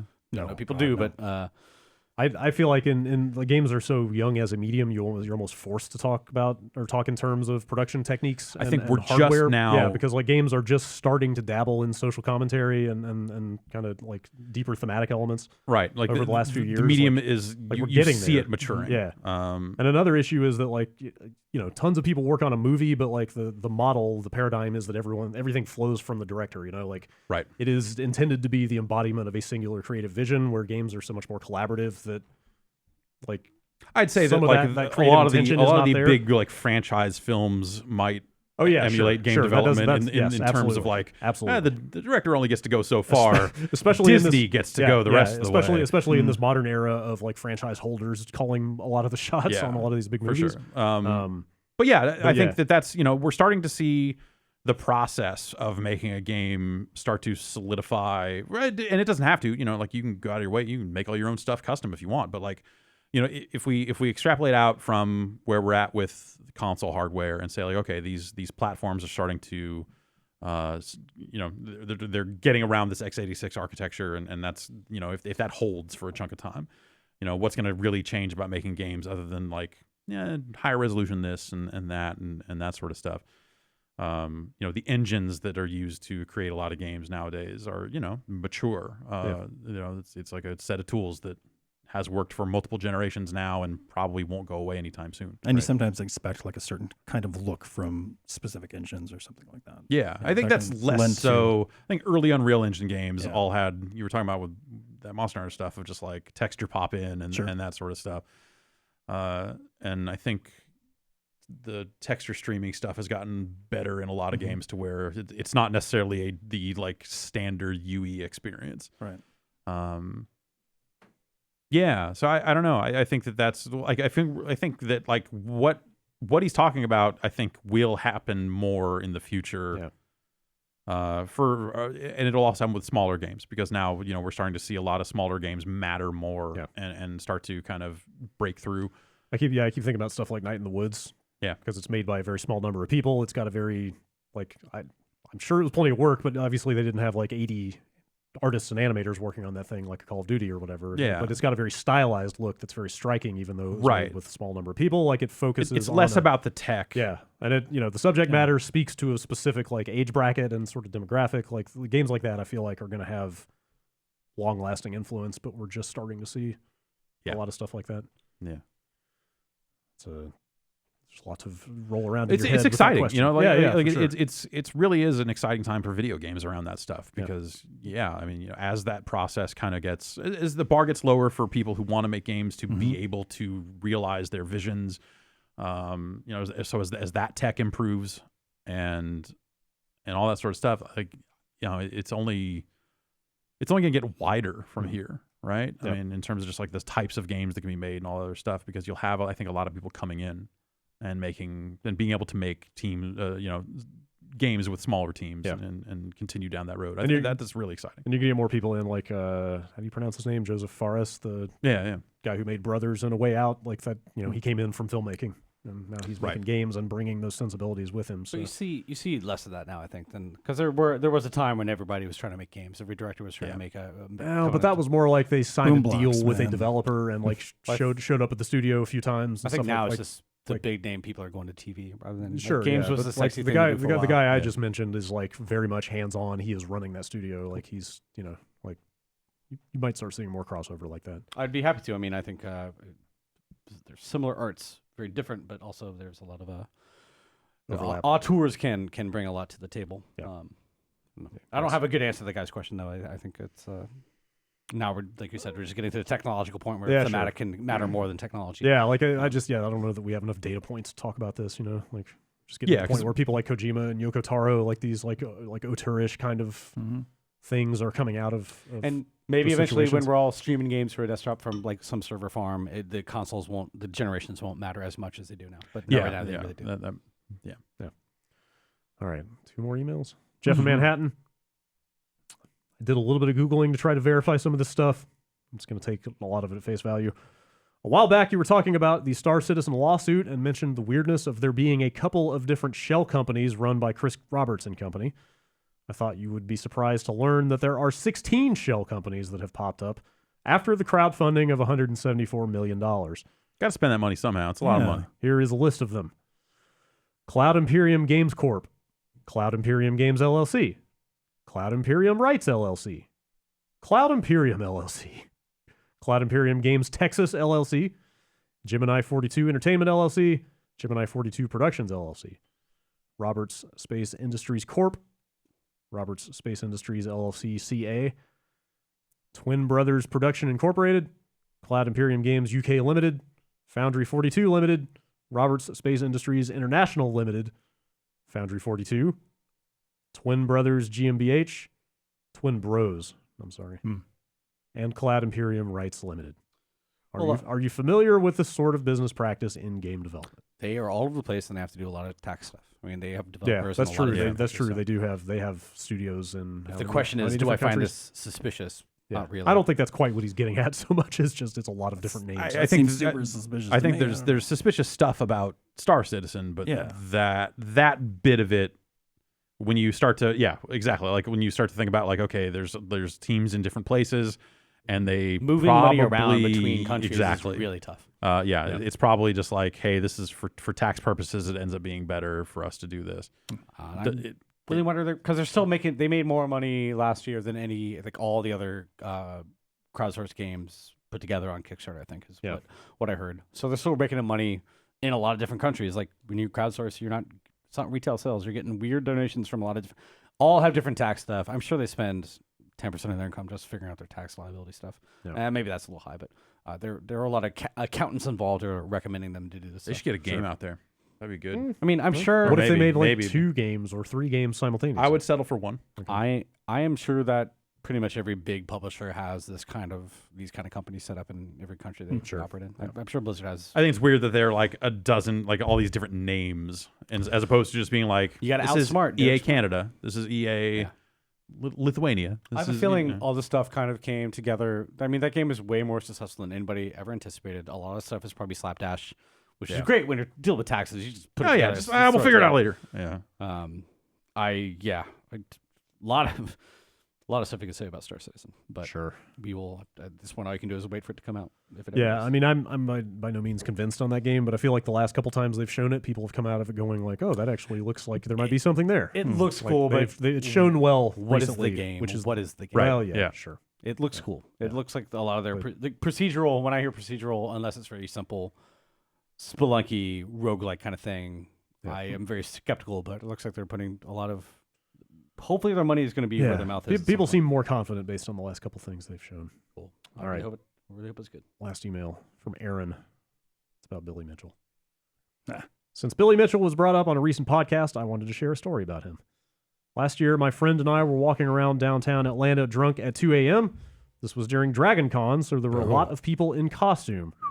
Crossing the street, I saw an amazing Billy Mitchell costumer on the corner. I had never seen anyone dressed as Billy Mitchell and felt I had to tell him what a good costume it was. "Hey man," I drunkenly slurred, "are you costuming as Billy Mitchell?" "I am Billy Mitchell," the man said brightly. Exquisite dedication to craft, I thought. We spoke briefly, and finally I felt it was time to move on. "Well, amazing costume man, kick Steve Weeby's ass," I called out as we stumbled off. "I'm actually Billy Mitchell," the man called weakly after us. We laughed at him not breaking character and went on our way. The next morning, I woke up to a hangover and my friend's excited text messages that Billy Mitchell was a guest at the convention, and it was almost certainly the man himself we spoke to. In retrospect, he was exceedingly nice to 2 drunk idiots accosting him in the middle of the night, accusing him of being his own costumer. He's a very pleasant guy. You think? Like, that's kind of like... He's friendly. My takeaway from this was like, If that's it's- not at all the impression you get of him from...